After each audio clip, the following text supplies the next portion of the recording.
New York City, 6 a.m. An out-of-control satellite radio show is being broadcasted to millions of Americans. At the controls, Greg Hughes, a father. Oh, this is perfect. This is how it should be. Anthony Cumia, an alcoholic. Hey, hi. And Jim Norton, a comedian. It's me! I work here! Glad I got that one out. Are we on live now? Is it happening? This is it? The three men make up the Opie and Anthony Show, a popular radio program known for its cringe style of entertainment and having very few limits. I like where this is going. I'm seeing a lot of options here. This is like different than any other radio. No telling what we're going to hear in here today. Tits, ass, tons of cuss words. It's not like radio, it's like hanging out. In the past, they have been accused of multiple FCC violations and have even gotten their show suspended from satellite radio. This is why. This is American freedom of speech. It's good on every level. Insane. Every second is funny, Wildly funny. and philosophically spotless. Everything you are about to hear is real. Real people, real excitement. This is the Opie and Anthony Show.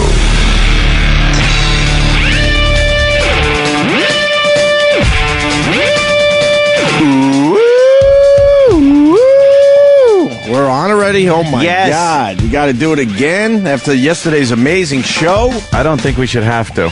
That's what I was thinking. I think we should have taken the rest of the week off What a great idea. to celebrate the wonderfulness that was yesterday's show. What a great idea. Wouldn't that be great? And we're out of here for the week. Thank you. Leave on a high note. No, what I mean is you just gave me a great idea. Oh, really? Yes. A great idea. What are we doing? Well, here, I'll turn off the mics for a second. Oh.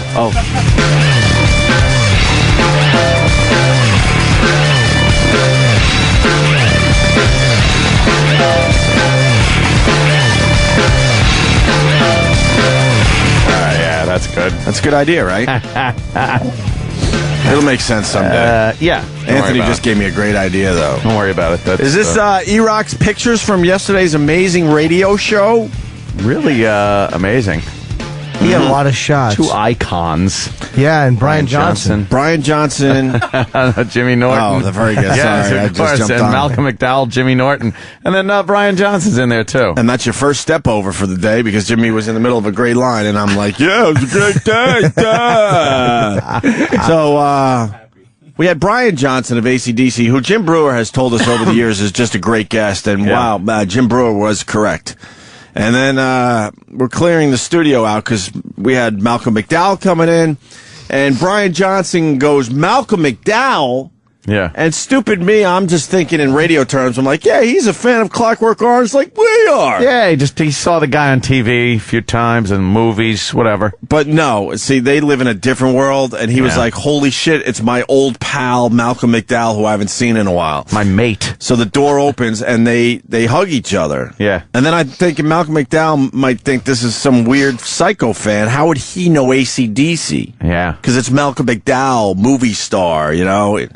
Yeah, it is weird. But it turns out, no, these guys really know each other. And then we just sat back and watched, and we just got praise for yesterday's show. They had a great conversation with each other. They sure did. Why butt in? Because listen to Shook Me All Night Long, Back in Black. Like, you forget how many, Highway to Heaven, dude, which is a great song. I know. No, that's... By the way, for the people, I caught it yesterday. You should but have said it. I didn't catch it. Sometimes you just let the Because I was reading it happen. off a paper, and he did actually say that funny thing about Angus had to go practice as an excuse for not driving the car with Phil Rudd. Yeah. Right. Because he drives so fast. Brian probably didn't catch it, though. I don't think he caught it.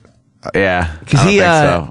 Everything was moving really fast. I had him after our show. I did him for the Boneyard, and he's just the great guy. Mm-hmm. And I'm having him pick songs, and I have him pick a Bon Scott song, from AC/DC. He picked one he liked. Can you tell us which one, or does it have to be a surprise no, for the Boneyard show? No, Ride On. Right on. Yeah, that's a cool song. And to close, I have him pick an AC/DC song that he sang. And he goes, I'm going to do something with Black Ice. And he goes, and he fucking forgot the name of the song. Okay. The fourth one on the new record. Oh, shit. Oh, it was great. He forgot his own fucking song. Okay, so that... And he forgot the lyrics when he was singing with Malcolm, too. Yeah. So I don't think he even thought that I said Highway to Heaven. But, dude, I didn't know until I got home, and they were killing me. No, on they were Twitter. killing you. Oh, were they killing you? Oh, Highway to Heaven. I got it queued up just in case people missed it. Oh, no. Here it is from yesterday's show. Like yours was, sorry, I got to stay home and rearrange my fridge magnets. and Angus's was that he'd forgotten the riff to Highway to Heaven and had to practice it. We all knew what you meant. So it wasn't worth nailing you and ruining like just the moment. Oh. Like everyone knew what you meant, obviously. But it is funny. Malcolm's line and Angus Young's line was his line about Angus was very funny. That's great, yeah. But look at me leaning over needy. Could you sign Malcolm? Fucking ugly old band neck I have. Yeah, now. that video is hilarious. And I butted right in there because I knew that the publicist is at the door waiting to just drag him right the fuck out of there. But he came back to sign stuff. And I needed like one. Oh, really? Oh, yeah. He wasn't. Spencer's great. He literally had other interviews. He had OutQ and Ronnie B. Oh, okay. Ronnie B interviewed. Right. Because Ron had to go to someplace, I think. Sure. Surgery or something.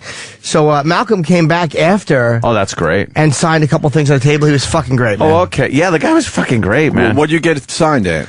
One of the anniversary copies. Very cool. I'll go back, Travis. Really cool. A couple of nice pictures of Brian Johnson and Malcolm together. That's a great. You ought to get that to Brian and to Malcolm. They would probably both love that shot. Everybody wants those pictures.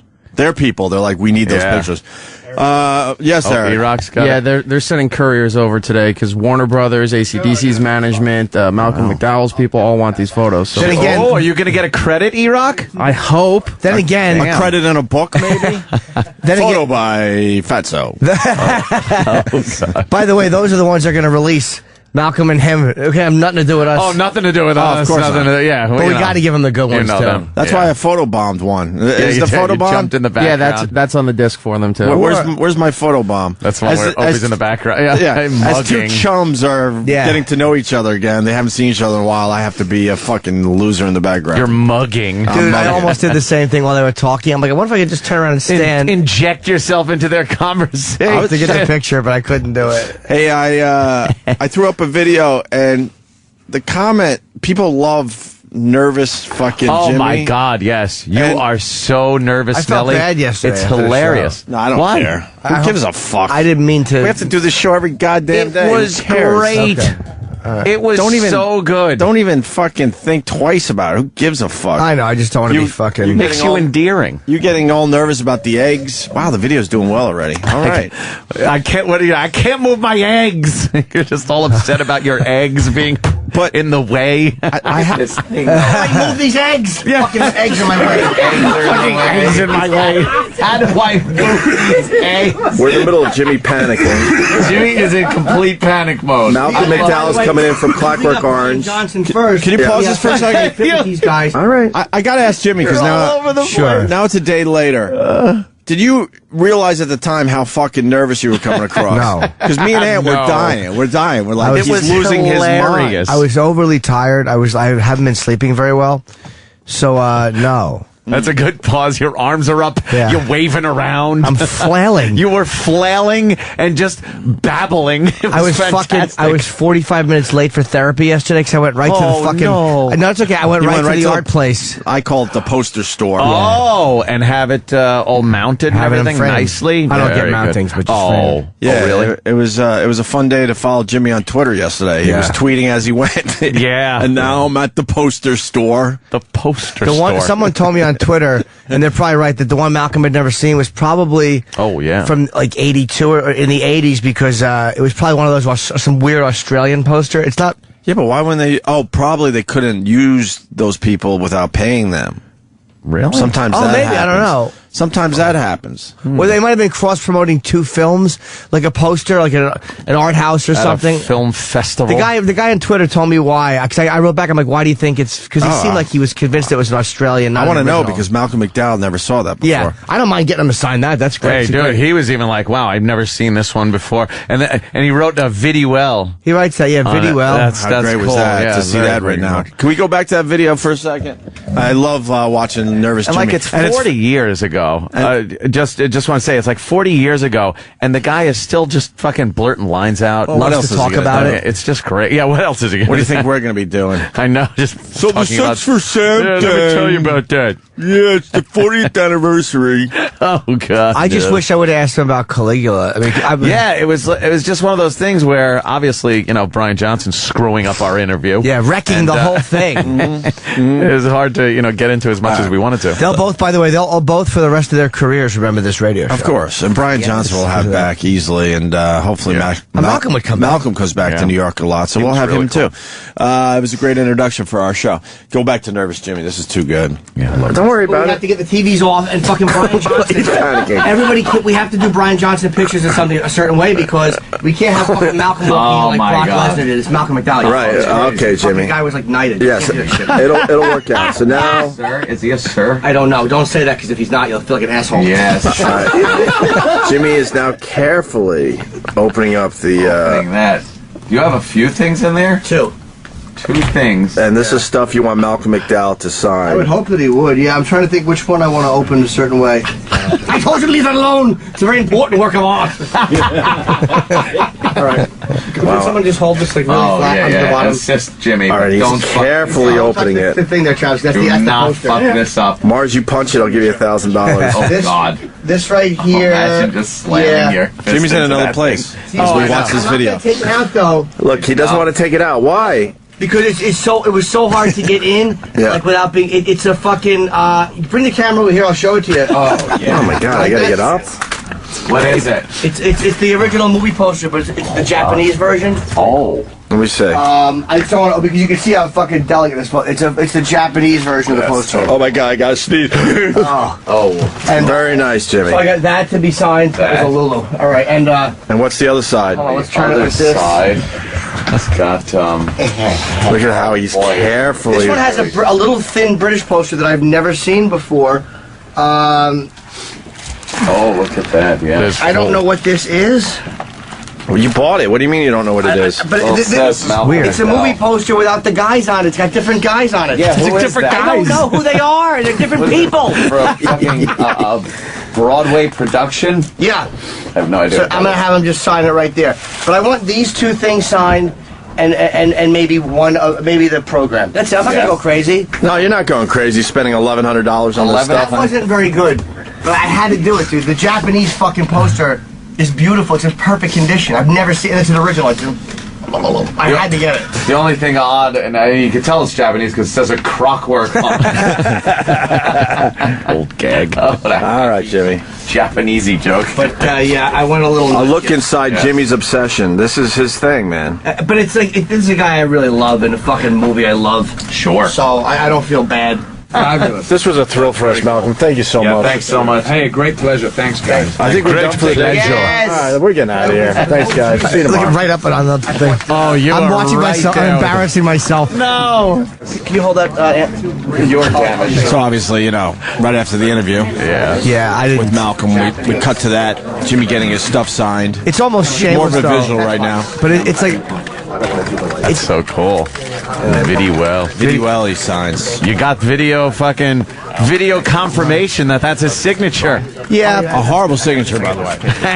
Anyone could have scribbled that. Yes. But Malcolm even said about the other thing he signed for me, the third thing, which was I don't know. It's a clockwork poster. Wow, no. I've never See, I dive in there too because I'm afraid he's going to leave without me getting anything signed. Oh, they were Perish rushing that him. thought. Yeah, I thrust it in his There's face. none of the people from the movie in there. It's an odd poster. I love Ant just trying to make noise on the other side, like so Malcolm looks over. Yeah, please. Look, it's an odd poster. And, Wow, it's got to be worth something. hey, could you sign this, fucko? But Malcolm's great because he's like this. He signed that little booklet for me, and he goes, he didn't want to sign to anybody. He goes, just because this is an original, he just wanted to put his name on it because he knew it would be worth more. Wow. This is great, dude. This is Making the part, money for people. This is the part I want you guys to see. So Jimmy cares more about the poster that was just signed than actually the guy that signed it. Look, he's trying to He get. hung Jimmy up, and then Jimmy hung him up. And then Malcolm's trying to get Jimmy's attention. He has to tap him like, hey, thank you. Because Jimmy's got his poster. And all he gives a fuck is about his poster that was signed.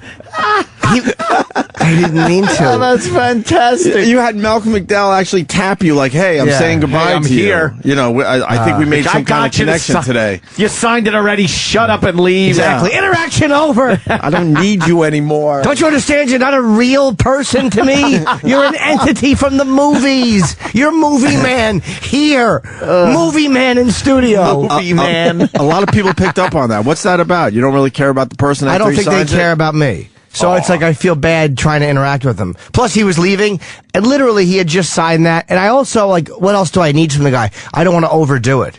Like, I don't want to bother him. Right. But he came back after, and I felt bad asking him, but he didn't give up. He was very... I think we plugged him really well. We plugged the 40th Clockwork anniversary. Yeah, he got a great interview. And I actually want to watch... I really want to watch that DVD that he asked me to plug, which was him talking about his friend, the director, Lindsay something, who did Oh Lucky Man. I actually want to see him. No, you don't. No one wants to Dude, see he's a fucking great speaker. No one wants You to see don't. that. Yeah, I You don't do. actually want to see it. I really do. No, you don't. I really would. Because he's good when he does like DVD commentary. He's like a fascinating guy Yeah. to listen Malcolm? to. Yeah, man. Fuck. So, That was a great show yesterday. fuck yeah. I went right man. to the fucking poster place. To Right have it there. Dude, I called my therapist. I'm like, I'm late. I'm going to be late. because Fucking getting things done. because once again I'm getting posters Yes. framed. The very reason I should be in your office right now. Right, that's what I was going to say, but that's up to you to do. That was a fun one, man. Yeah, and fucking look. The after show was a lot of fun to listen to because was- their panic continued. Oh yeah, yeah. The 10 o'clock hour yesterday was fun with Jimmy coming in afterwards, still panicking. Oh yeah. And Brian Great. Johnson was marching down hallways. And He's a nice guy, man. Brian Johnson rules. Brian Johnson is Just a fun nice, motherfucker. nice guy. Yeah. Fun guy. And we got Bernard Hopkins today, who just fucking won the belt again. He's the oldest guy in history to win it. Beating Al Foreman, right? Yes. Age-wise? Yep. Wow. Beat out Foreman. 45? 40, I think 46. Bernard's 46. 46. 46 and he He's wins. a tough fucking... And we always say guys never come back.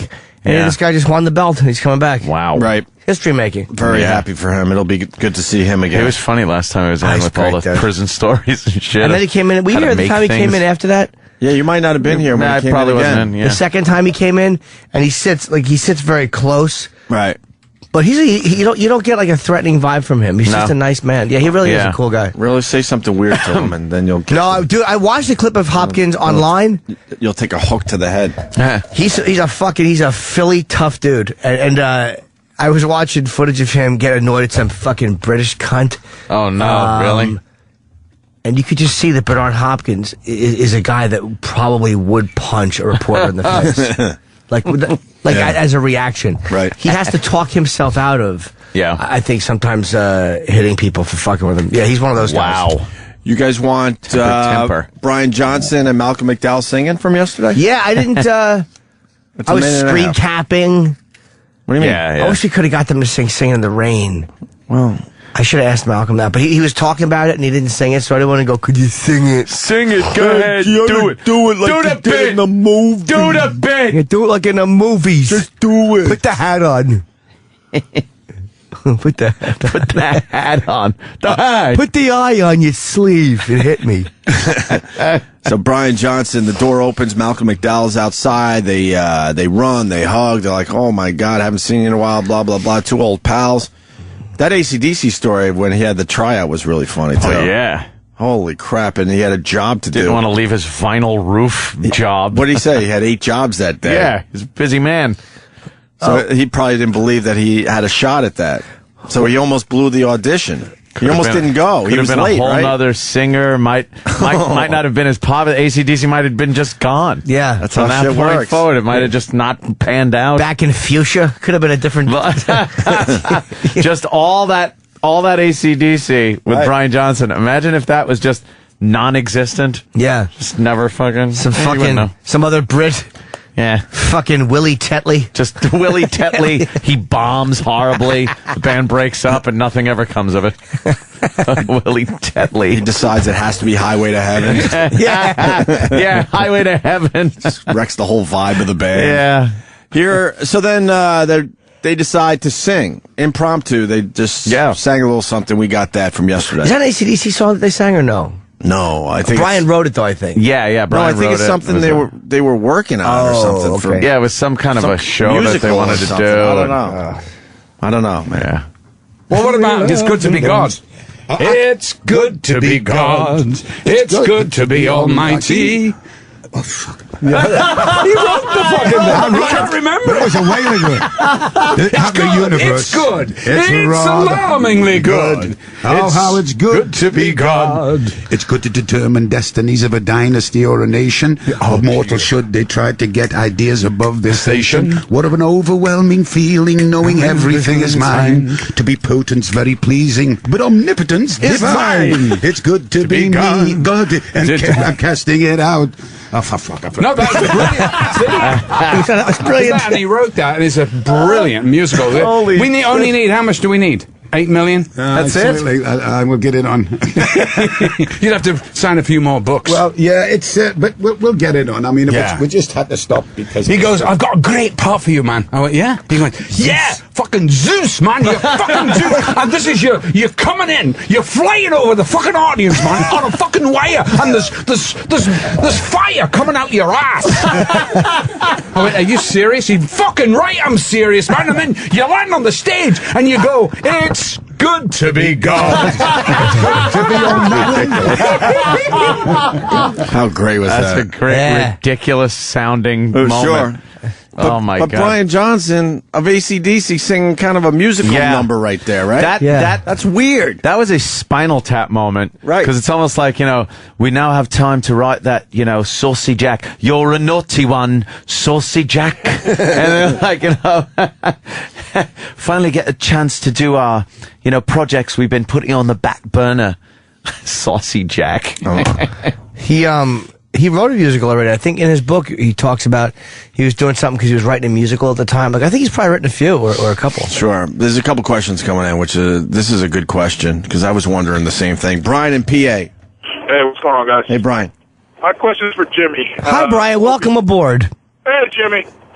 Yesterday, when Malcolm signed the, I think it was the second poster, he kind of pulled it out and looked at it. I was wondering, were you freaking out when he grabbed the poster and kind of pulled it out? Be honest, Jimmy. Oh, imagine if it just went, just ripped off a handful. And then has to give fucking Malcolm McDowell a talking to. Because the thing was like the thickness of a rolling paper. It really both were thin. Yeah. As much as I would have been like bummed about the poster. Malcolm literally, if he would have taken a DVD and cracked it across my face, I'd still love him. Which he should have. As of course he should have. And he should have bashed me with the Cooper collection because it's heavier. You could see that you were nervous, though, that he might, I still would have framed it, though, because Malcolm ripped it. But you would have to That's true, explain. yeah. Oh, yeah, I would somehow. tell people Malcolm fucking ripped this, but, that was such a good day, man. It's like, it's weird when you're sitting next to him because he still sounds exactly the same. You look in the face and the eye. Yeah, it's like, yeah. God damn it. Yeah. And he's doing Clockwork Orange Dude. lines. Holy shit. He's a weird, he's an actor that falls into that weird category of they got their gigs at a certain age where like 5 years later they just looked old. Yeah, old. And that was it. Like they looked a lot younger for some of their roles than their age was. So then they kind of look a lot older a few years later. But he's kind of plateaued off where he looks like that, and he's looked like he looks now for years. Since 82. Yeah. I've seen, If. I've never seen, I might have seen, I think I did see Oh Lucky Man, I just don't remember it. And I think I didn't like it when I saw it, but I was a kid, I was, 13 or whatever, and after Clockwork, it was hard for me to see him do anything else until I saw him do Caligula. So I think that, I want to see that again, and I want to see a few of his other older ones again. All right. I don't know why I just said it. By the way, how many times did I have to say yesterday that I said that him and Brian Johnson would probably know each other? Yeah. I did say that, but then it's like, who gives a shit? And then it turns out to be a did, and moment. it was cool. But Yeah. who cared? I didn't need credit for that. Malcolm McDowell was hysterical when he walked in the door, though. He was like, Mate, oh fuck! Yeah. they're just like, oh, fuck. Two old pals. Chris on Long Island. Good morning, ladies. Hey, Good Chris. morning. I sat there on the hotline hold trying to talk to my idol Brian Johnson while Needy Nancy fucking took every ounce of his time over there. Thank you very much. Oh, well, Sorry, buddy. sorry for one of the listeners from Long Island.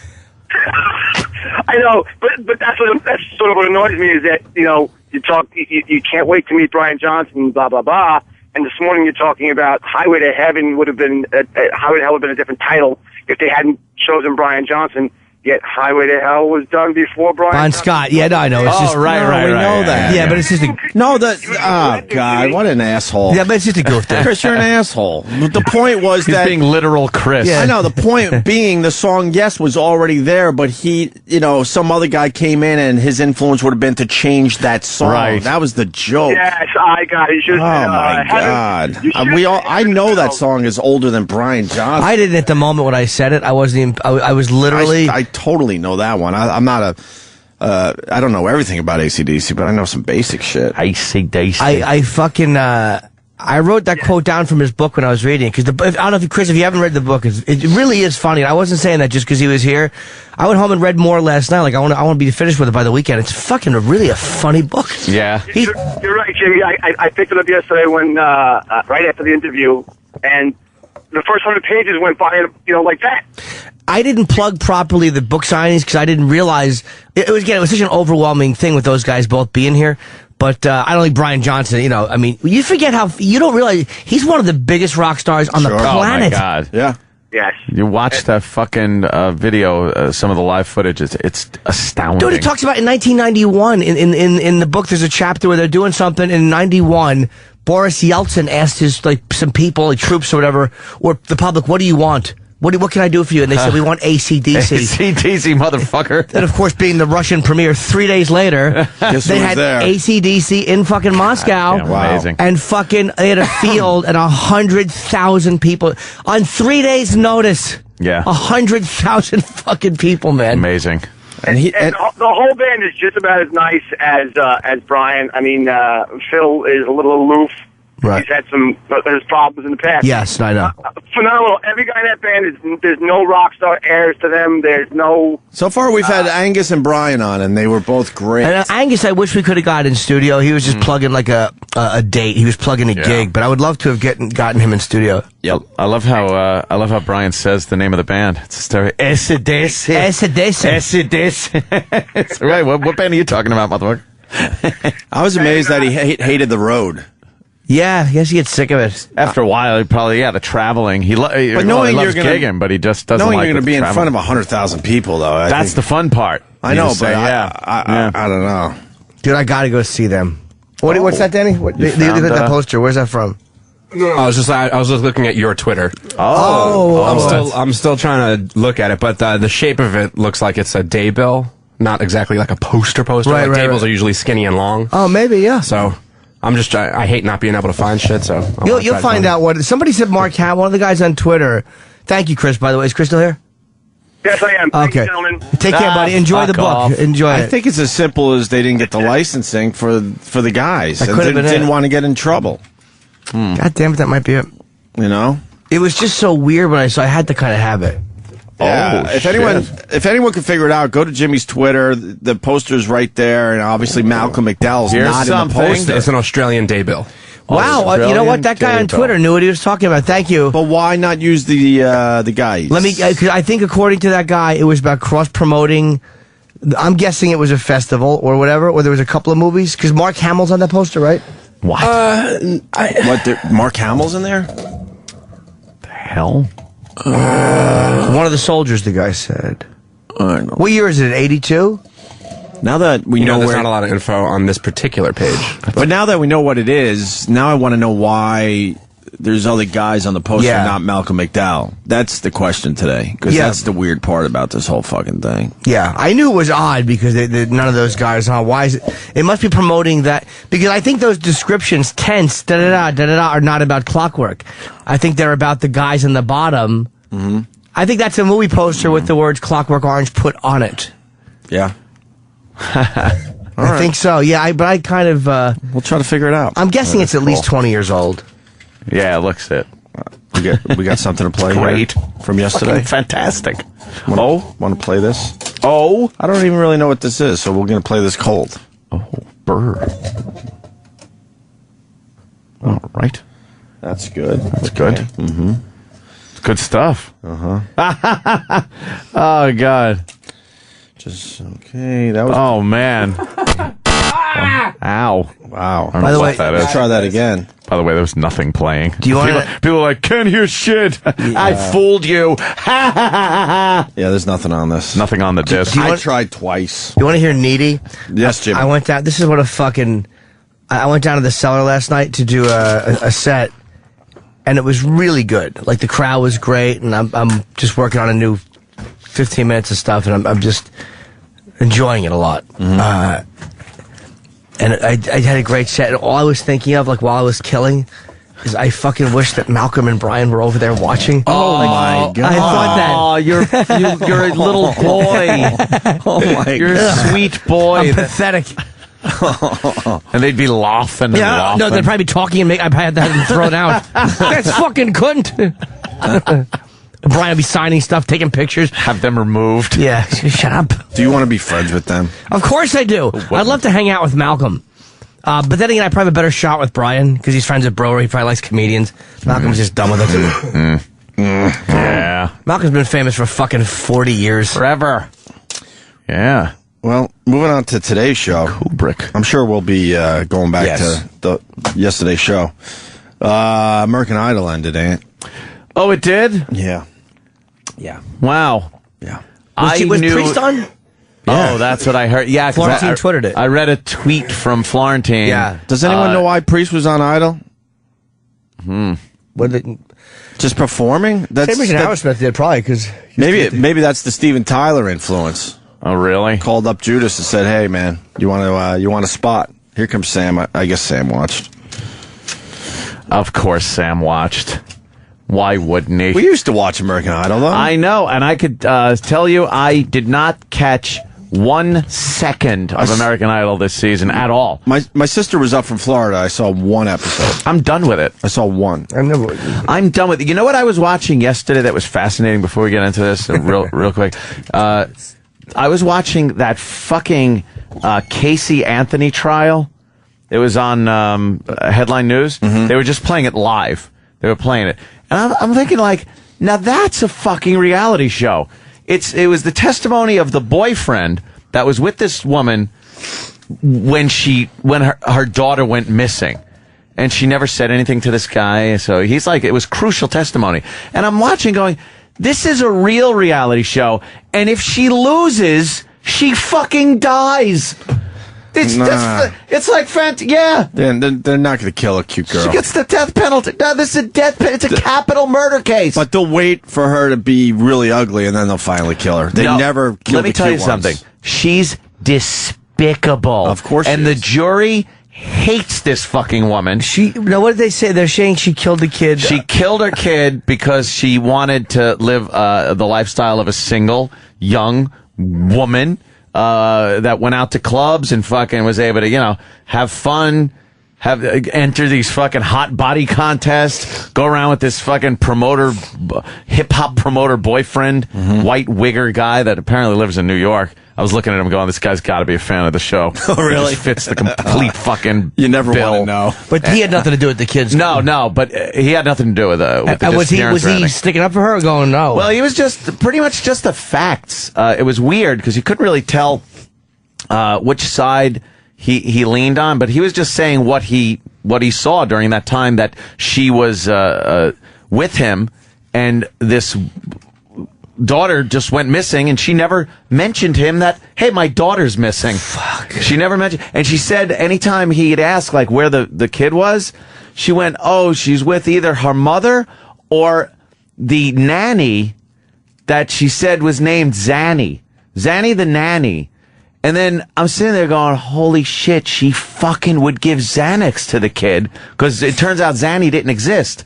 So you give a Zanny to the kid falls asleep. Now you could just go out and party. So she named the fucking nanny, Zanny. Oh my God. And maybe overdosed the kid. It could have been accidental, overdosed the kid, but then they found the kid with duct tape. They found the skull with duct tape around its mouth and shit. It's just a bunch of, it's a fascinating murder trial. How old was the kid? 2 years. See, 2 years old. That's my new problem now that I'm a father. Well, you can't watch shit like that. No, I can't even imagine why you would ever do that. I can't even imagine. That's why this woman comes off as despicable and narcissistic and just a psychopath, because they're pushing it that she killed her own fucking kid so she could party. But we can't let you slide. You were watching because she's hot. She is my type. She's got that look, and she's a complete psychopath. And she doesn't like kids. So I probably would have hooked up with her at some point. She's perfect for you, except for the murder thing. Yeah, except for that murder thing. But she does prove she doesn't really like kids, which you like. You like that in a woman. Yeah, and they make her up like for the court like she's all prim and proper. She's wearing this Laura Ingalls shirt and shit yesterday, and the she almost looks like C Cup. A little bit. SC Cup? SC Cup, a little bit. Or whatever. SC Cup, yeah. Yeah, she's got a good look to her and shit like that. I kind of like that psycho thing she's got going on. But the testimony was fucking compelling, really cool. And then I'm watching like little things that they do. At one point, the prosecution comes up and starts questioning the boyfriend about certain things. And then and it's well into the testimony, well into the trial. And the prosecuting attorney goes, he goes, we've been talking about, Casey Anthony. He goes, could you, please, is she here in the courtroom? Do you see her? And he's like, yeah. He goes, could you point her out? And the defense now next to her is shaking his head like, holy fuck, they're going to allow this. They make her stand up and they make the boyfriend point at her. And I'm like, that's fucking brilliant. Because it's so accusatory. It's like one of those things where it's like, no matter what she did or didn't do, for the jury to see a guy on the stand have to point at somebody, it instantly makes you look fucking guilty. And it's also a brilliant thing because it pits one against the other. Right. And I had a theory. Regardless if you're sticking up for her or not, now you're pointing at someone in a courtroom. It's just great shit. When you said Xanax, you know what? Maybe she may have accidentally overdosed the kid. Mm-hmm. And then panicked and set up a fake kidnapping. And maybe that's what the duct tape is from. Right. The duct tape might be from a scene she had staged. Yes. That's what they were saying also. They were saying there's a few theories. And they said that the kid, they might say she drowned in the pool because she used to like going in the pool, and she might have drowned, and then she panicked, and her and her father covered up the crime. And then the latest thing was she actually made her... they actually got to the point where the father had to go up there, and they asked if the father had molested her when she was a youngster, and that's what fucked her up. So the defense is now having to pull the father onto the fucking stand and defend himself against sexual allegations, because he went, no, I never sexually assaulted my daughter. Well, that leads to Sarah from Buffalo, a regular to the show. Roseanne Barr on Twitter supporting the mom because of her sexual abuse claims. Oh, really? Roseanne says she understands. She's a pathological liar, this woman. Yeah. It's just everything that comes out of her is a lie. She's, like I said, narcissistic. And that's what makes this, like, compelling, amazing reality show. And it's not fast paced, it's not scripted. You get moments that are like, holy fuck, that's really cool. But for the most part, it's a lot of, okay, can I approach the bench, Your Honor? And then they go to break and shit and stuff. So it's not this high speed bullshit reality show crap, but it's real. And like I said, the end game is it's a capital murder case. This woman could be put to death if she loses this show.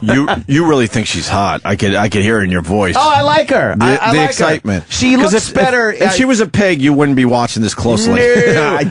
But no one else would either. It's the fact that she wanted to go out. To this twisted trial. Some of the pictures on the day her daughter disappeared. There's pictures of her at this club where she's got leg in between, like her legs, or a stripper or a fucking shot girl's leg is in between on her crotch, and she's smiling and wearing a little skirt and shit. And what a fucking pig! Just all, yeah. I wonder if she did kill the kid, because if the kid fell in the pool, you would probably acknowledge that. Or if the kid overdosed on Xanax, you would say, she took my Xanax, she found them and took them. Right, which is definitely a possibility. I think she killed her. But there's a diary entry also for I think the day or a couple of days after the girl disappeared, that was saying, I have no regrets what I did. I'll just have to see how this worked out. I've met so many nice people lately. I hope this continues. Like it's very vague, but it put in the context of murdering your fucking kid, it kind of figures. Like, she's just one of these women that, and it's not unprecedented, that women want to have the single life back and be all fucking, look, yeah, there she is partying. Look at that, she's partying. She really does look murderable, though. Yeah. Like, you really hope. Great. She looks so trashy. I love it. She is a very fucking... Is that her right there? Yeah. She's a really fucking hateable person. Yeah, she's completely hateable. And the jury is like completely not standing. A lot of these pictures we're looking at after the kid went missing? Yes. Holy shit. That's yes, and she never told this boyfriend that she had that the kid was missing. That's fucked up. The kid went missing in, I guess, early to mid-June of 2008. And they found the body in December of 2008. So months went by where she didn't tell anyone anyway. She didn't even report the daughter missing. The grandmother had to report the daughter missing. She was telling the grandmother, because the grandmother was like, I want to see my granddaughter. And she kept making up stories as to where the kid was. Like, oh, and then finally, the grandmother was like, my granddaughter's fucking missing. What a fucking pig. Yeah. But that does, in a way, that shows you that she's crazy. Yes. Oh, because to Jesus. think... Will they actually kill her, though? I don't know what those tits. I don't know. She what state is this? After Florida? The girl's missing, Florida, Orlando. After she went the kid went missing, she also got that tattoo. So she got tatted. She got fucking. What she just. the fuck? Yeah, she's having the time of her life. I think she's nuts. Night on the town.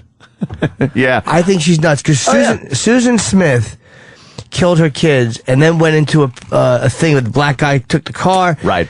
Had She the story. immediately went into damage control to get away with it. Yeah. This fucking lunatic is just like, no, she's in the thing. She just blocked it out like it never fucking happened. And that's what they're using. Like, they're saying the same way she blocked out her father abusing her sexually, she's blocked out her either killing her daughter or disposing of an accidental death or something like that in order to just not acknowledge that this bad thing happened, much as she does not acknowledge the sexual abuse of her father. So that's kind of an angle they're trying to work, but it comes off as a desperate move on the defense part to try to get her out of maybe even just getting the death penalty. So you're going to be watching again today, huh? Oh, hell yeah. You're all in? I'm all in on this one. It's a really, like I said, compelling, amazing view into the criminal justice system,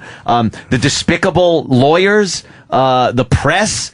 Like, there was a clip yesterday of her defense attorney coming into the courtroom, and the press is right on top of him with a camera, trying to get around him. To one point, he trips over a cord, the defense attorney, trips over a cord from the camera, bangs his head into a light pole on the street, and starts motherfucking the camera guy. It's classic. This is it's awesome. Fucking classic. It's All True the shit TV, that's going too, on. right? Yeah, I didn't think True TV is doing Finally, it. True TV's doing something actually that is real. That's real. Real. Cassius in Brooklyn, go ahead. Yeah. I saw this thing on 48 Hours a couple weeks ago about this, and you should try to find her mugshots online because one of them or a couple of them they're just so creepy. Like you feel like you're looking at her face of just total evil, like pure evil. It's really like hair raising. Oh yeah, okay, yeah, I see. Which one? I don't know. She kind of looks like Yeah, there's a she'd bunch go out. of them. Her just not She's got saying the crazy anything. eyes. Look at her pouting eyes. That to me, her just saying nothing. To me, that is the sign of a nut, though, because you can't get away with a 2-year-old being gone. Just gone all of a sudden. She was probably, I think she probably, I don't know, maybe she did kill her. Her just leaving the kid fucking all Xanaxed up and going out. Look at all the way to the left. Fucking Look at the picture all the way to the left. That's fucking not bad. Too much Just white. a lousy mother. Too much white in her eyes. And And you can see all the whites, that means they're crazy. Baby blues. She got baby blues. Actually, the one on the right's much better than the Well, one the on right left. looks good. She was, you know what? Also, it's there are times during the trial where, and you could tell that I picked up on this, how narcissistic she is. She sits there with a straight face through all this testimony about where she was, how she never acknowledged that the daughter was missing, how she never talked about a missing girl. Could you help me find my daughter? Any of that shit. She was straight-faced. She'd occasionally lean over, cover her mouth while she talked to her lawyer.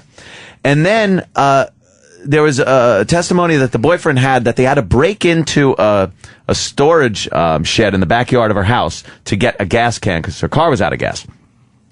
And he said, I had to open the shed. I had to break the lock because she couldn't.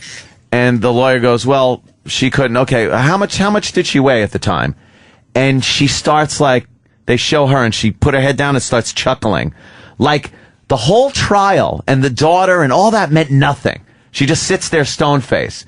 But the second it's about her and how much does she weigh, and now her ex-boyfriend having to talk about her weight, she starts chuckling like, oh, me, it's my weight, and now let me see what he says I weigh. Let me see if it's right. Oh, you put a few extra pounds up. Like, that was the part that got her to smile during a murder trial. You know, how much do you weigh? You know what they should do if she's found guilty? They should fucking razor slice her face. What a vain fucking cunt. Someone might do it in prison. Nah, they won't. You know, I've had nothing here about prison justice. That's bullshit. They don't Rarely fucking kill pedophiles. I mean, once in a while, true. There was a guy in California when me and Kenny were out there. And I don't know what there was. You don't have to say a guy. We all know who it is. It's me. It was you, Jimmy, was it? There was a guy in California. He called a young lady, in quotes. No, there was a guy in jail. I think I said this. A guy in San Quentin. There was a drunk driver who had gotten 9 convictions, and he killed like a little kid drunk driving, and her father lost a leg. I don't get kids. And some white supremacist fucking just knew this guy had to go. Oh, wow. The white guy was doing life without parole, and this fucking motherfucker was 10 days into his sentence, and this white supremacist fucking slashed his jugular from both sides. Whoa. And then just waited and then just turned himself in because he's right there in the yard. Yeah, it's like, it was me. It was me. What are you going to give me? No. That was 2 life sentences. Ooh. You don't have enough of that prison justice where a guy who's a fucking... That's true, yeah. That's what you need is guys like that. Yep. Just to have their fucking jugulars cut, man. Yeah. Right? She's probably one of the fucking, queens in the...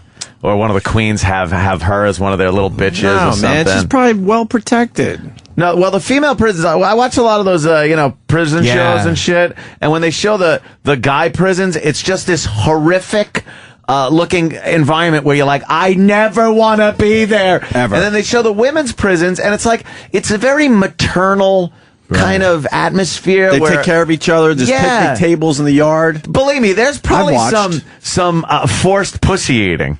I'm sure there's some forced snatch eating. Could you add the word rank to that? Rank forced snatch eating.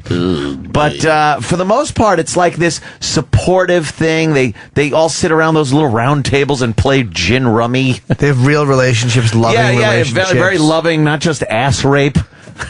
So who knows what the fuck is going on in there? But she, I don't think she's very liked. When does this show start up again today? I don't know. Whenever the fucking trial starts, I turn it on and it's on, and it's just kind of very entertaining. And like I said, because we were talking about American Idol and reality shows, this to me is my type of reality show because it's real, totally not scripted. You get to know the players, almost like the OJ trial was, but a different, obviously a different. I hear the excitement in your voice. It's almost impossible to talk to you right now. Very excited. You are just filling in every single second of dead air. It's amazing. You're really excited about this trial. Where did they find the body? In a wooded area about 5 miles from her house. The skull, it was skeletal, and the skull had duct tape around the mouth, and there was actually a heart sticker. She had like these heart stickers over the mouth. That's the mother. Yeah. I tell you why, because even a mother who's a cunt, there's a really weird guilt thing. When you kill the kid, there's something loving, that's love or heart on the lips. Believe me. That's why a lot of times they position the body a certain way. They position the hand over the genital so you can't see it. There's all this weird shit people do when they kill somebody they love. Yeah. Or that, the way they panic when they're covering it up. That's the fucking mother putting heart stickers on. Love you. I love you. Let me dig this shallow grave and dump you in it. She borrowed a shovel from a neighbor during that time. There was a Winnie the Pooh blanket that was missing from the house and was found at the scene of. She brought her favorite blanket. Yeah. She wrapped her in her favorite blanket. Right, it's all those things. No fucking random guy is going to wrap her in her favorite blanket. I wonder if she put the duct tape on after death to keep things out of her mouth. Was there some weird fucking reason? Something. Because whether it was a staged kidnapping murder that she did, or whether it was some kind of maternal, let me help my daughter, or, you know. She probably didn't want to kill her, but she was taking crazy chances if she's feeding her Xanax. There was Zanny the nanny. Right, and all of a sudden, things went horribly wrong, and now she's trying to cover up the murder. And we were fucking laughing yesterday. It's like, I have a whole stable of nannies. There's a Vika, she's coming over, and Oxy.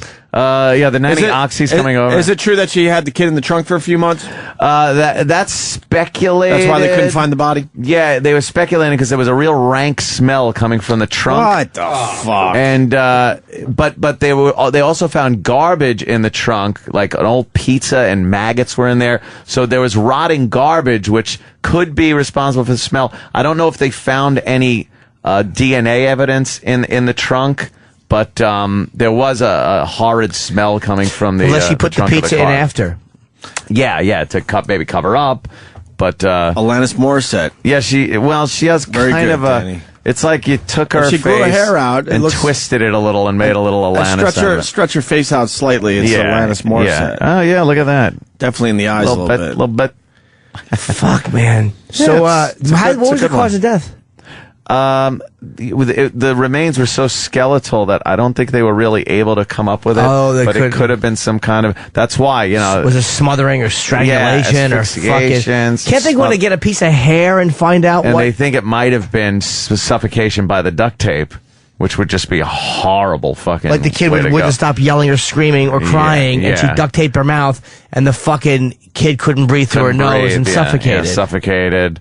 There's a bunch of things because they are speculating that she was doing things before the kid died so she could go out. Like, duct tape the kid's mouth shut, give her some nanny zanny, and go out, night on the town. And she never spent the night over her boyfriend's house until after the day the girl went missing. And then she was over there spending the night, almost every night. They should really cut this woman's throat. There's so many things pointing against her. I don't know what the defense is going to do about this, but it's very interesting to watch. It's one of those trials that, like, this is kind of cool to watch, and I hate saying cool because a girl's dead, but as far as the trial part of it goes, if you separate yourself, but that's from why it's on TV. Everything that happened. Oh, exactly. So you can say it's cool to watch because we're detached from this. So yeah, it's cool to watch. Yeah, because I'm watching. You're absolutely right. You're like, oh man, it's the only reason why it's on TV. Yeah. Yep.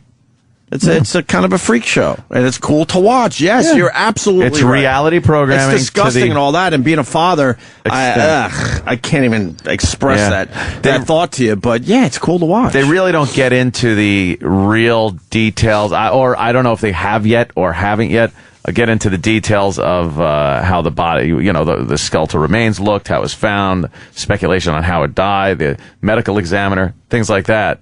Who found it? I think Hunter? it was just some guy walking through the woods, kind of stumbled upon it.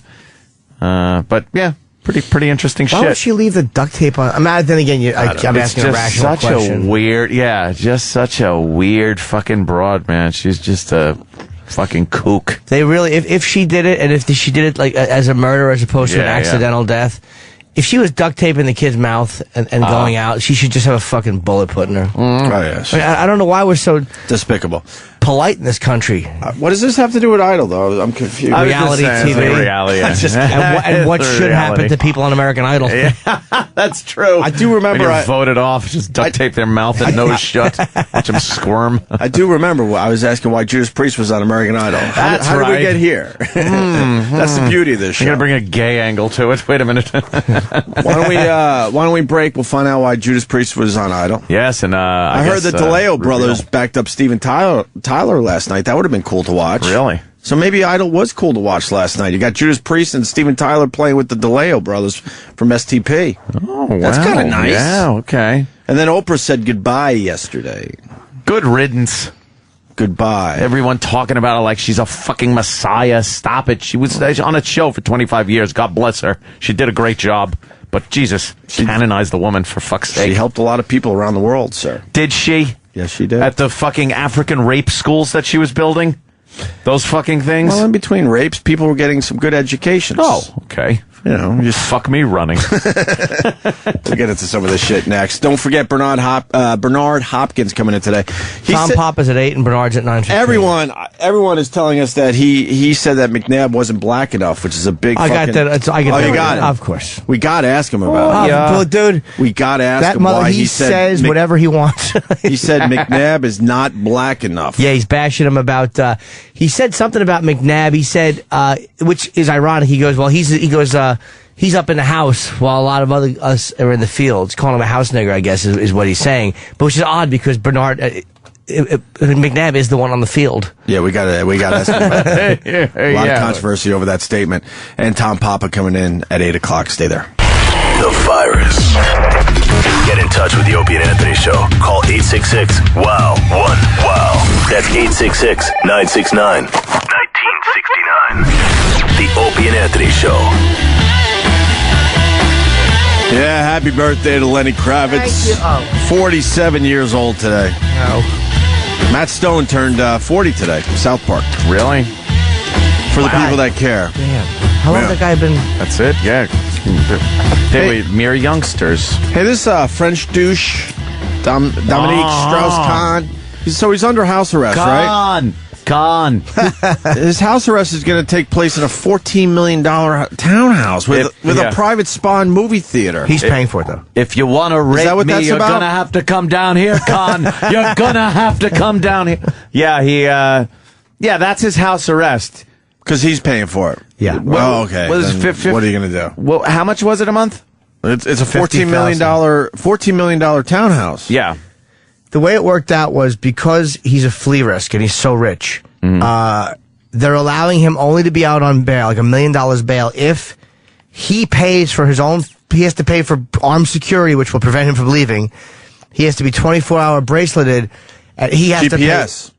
Oh, it's GPS? Yeah. And it's like, I almost understand it because most people would get bail for that type of an assault. They wouldn't keep you locked up till trial on an assault like that, especially when it wasn't like a fucking brutal. They wouldn't. He's a flight risk, of course. That's why. Yeah, the guy can go to France and never see justice at all. Hire a plane to fly in there. But it's pissing off people. That's a $14 million townhouse, but there's nothing we can do with it. Why is anybody mad about it when he's paying for it? Yeah, I didn't know that. And most people are allowed to go out on bail. And they don't have to pay for additional security and whatever. So you're on this guy's side? Yes, I mean, look, $3,000 a night in a hotel. When you take it out, members of the staff should be obligated to wet it with their mouth or palm. Nice. He's they're paying $50,000 a month for rent on this place. That's nothing to this guy. No, he's a billionaire. But that's just it. It's like, guy should just fucking be in jail.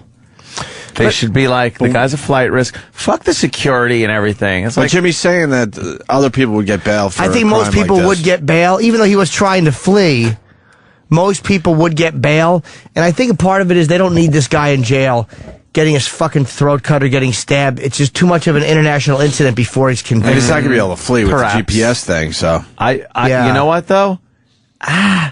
It's not out of the realm of possibility, because he's not in a prison environment. There's guards that he's paying. But they're armed guards. Security. He's paying them. But he didn't hire them. I guarantee you, it's not guys he brought in.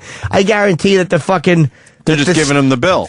He's paying the bill. That's it. And then, there's no way these guys can let him flee. Are those them right there? Yeah. Standing in front of the jail? Yeah, they got pictures of this fucking... What if he fucking rappels down the side of the building? He's got a GPS bracelet. He's not going anywhere. What if he does something how's he going to get that impossible? How's he going to get the bracelet off? He's got plenty of time to sit there and tinker. Would you saw your own fucking leg off to get the GPS bracelet and off? And then you leave it fucking sitting there, I'm right? asking a question. If you know you could get to France, all you have to do is fucking sacrifice your foot. Fuck, no. Would you do that? I don't think so. I'll figure out another way. If you know you're going to be free. Yeah. I would. Like fucking I Saw. I would have like to do the that. first Saw. Yeah. You gotta just fucking take that hacksaw and cut your fucking foot off. You put your fucking leg on a table like this, and you just take the saw. And then you leave the GPS thing in there. Yeah, you gotta put it on. I think you gotta put it on something that moves, though. Put it on a dog. Yeah, put it on something that moves. Isn't that what they do in movies? They put it on a dog or something. You gotta shove it into a candy bar and have some rats running around the place. I pulled it out of my nose. How about this, though? Yeah.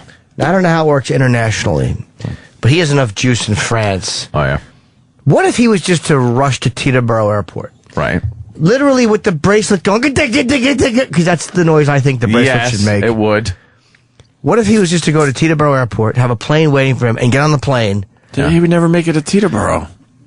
They're watching the guy. But I mean, if he could get past the guards, let's say he could get to an airport with a private plane. But they probably have zones where all of a sudden they're like, okay, now we're a little fucking worried right here. What the fuck is he doing?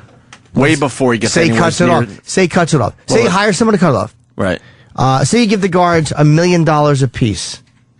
It's a tough piece of cash to turn down. Turn your head. But how does he cut it off? 'Cause I don't know if that's the easiest thing in the world to do. I'm sure with all sorts of shit I'm sure it goes off. It's very hard to cut off. But you got to figure it out, you know. Let's say he does. Let's say he can get outside into a car.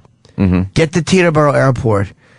Or just leave. They wouldn't know where he was going to cut the bracelet off. But the France would take him. But getting the fucking bracelet off, I would like to know about how easy that is. Or how about doesn't sound like it's an easy thing to do because without all sorts of alarms going I'm sure it's very hard. What's response time though? It's like you have your people set everything up, so there's a plane waiting for you. Yeah, you got a nice fucking Gulfstream waiting for you. You then. You just take off with the bracelet. You hop in a fucking car, you race there. You know how fucking reaction time is for all kinds of shit. It ain't as fast as everyone thinks it is. They track him down. By that time, he's in the air. And then military plane is not going to force him to land. Nope. I would leave immediately. I would just fucking set it up, get me the fuck out of here, get me to France. They wouldn't extradite him. Never. No, France didn't give him back anybody. Because France doesn't like the way he's being treated. They're actually on his side. Yeah. I'm sure he's thinking all this stuff, but he's still got to get the fucking bracelet off. No, I think you could get away from that. I think you could outrun the people that are watching the tracking device at some remote location or whatever. For a guy like this? Yeah. No way.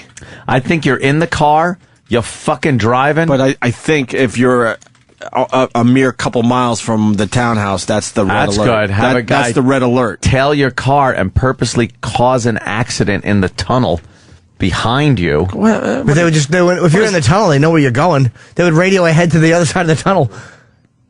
And plus, by the way, if you're him, you don't go with a fucking car. You take a helicopter. Jersey? You ever maybe.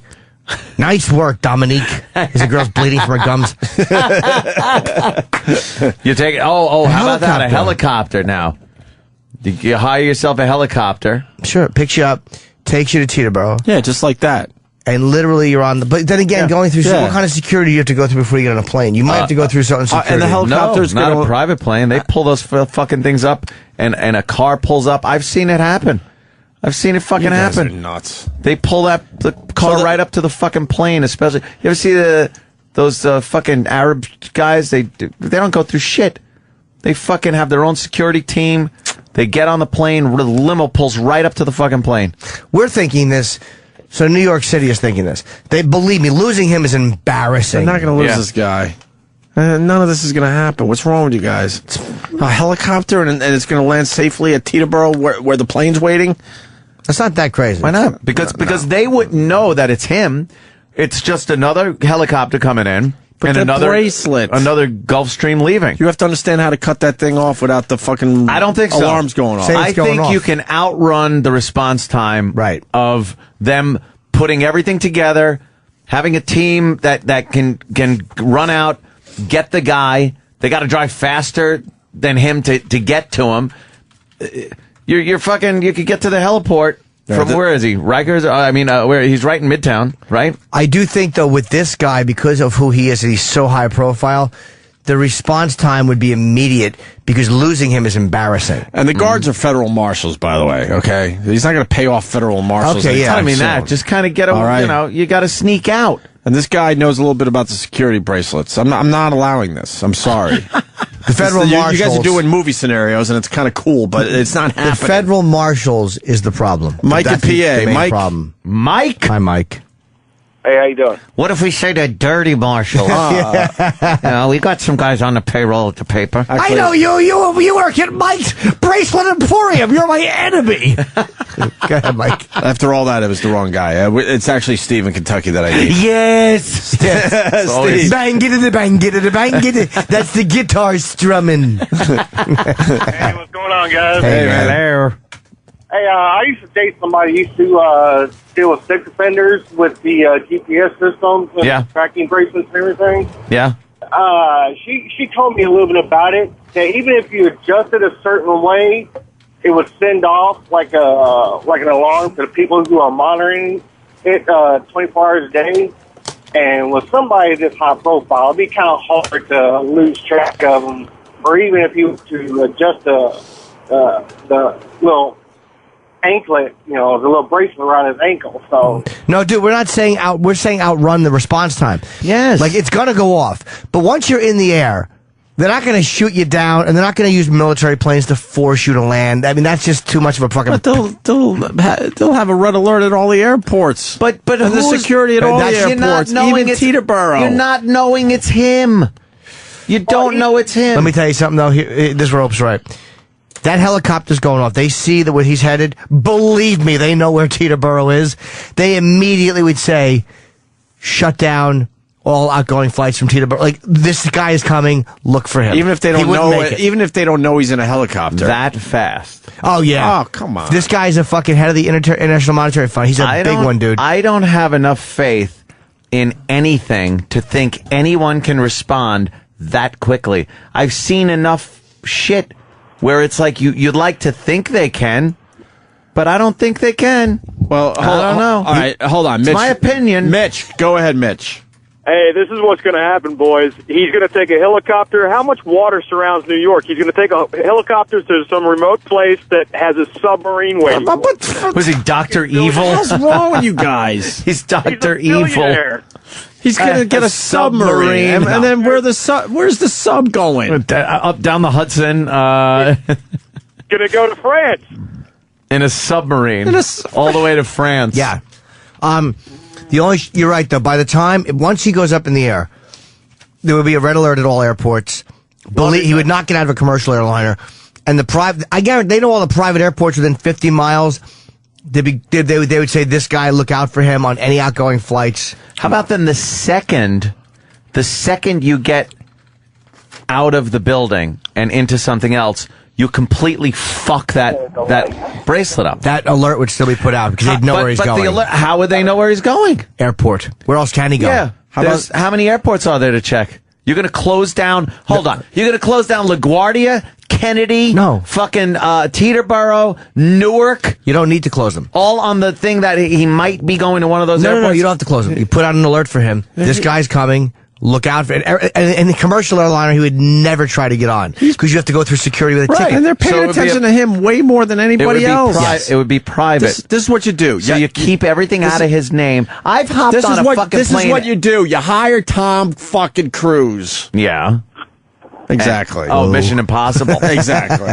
This is a Mission Impossible. I've jumped on a plane. I've taken a private plane to one of the casinos from Republic Airport. Sure. And I never saw the fucking inside of the airport. I had a bag with me. I fucking went to the limo, to the fucking plane, right on the plane. The thing gets the runway, and you're off. You didn't come on a fucking maid. Yeah, but, I did. No, I didn't. But you did it legally. But you're not. Let me go to Mike. See, the thing is, you fucking, they don't know that that's for him. It doesn't matter. They would put an alert out at all airports and all private planes saying, look, this guy is a flight risk. And they would have somebody who's watching those gates. Your picture would be in every single one, and they would all be looking for you to come through a gate to hop on any plane that was outbound. I'm guarantee that's the first thing they would do. With this guy, especially. Yeah, with this guy. With this guy. Mike the cop. Mike! What's up, boy? Hey. Hello. Hey, listen, you guys are jumping way too much. No way is this French fuck even gonna get out of this little townhouse. All right, I'm a cop. I know exactly how they do it. I'm a cop, you idiot. How do they do it? I'm a cop. It depends on who they contract out. Do they contract out the marshals, which sometimes they do? Federal marshals. Right. They're gonna tell this guy, listen, if you leave, you will be killed. And he's gonna be like, blah blah blah. Okay. Now let's say he even pay Shoot the hostage.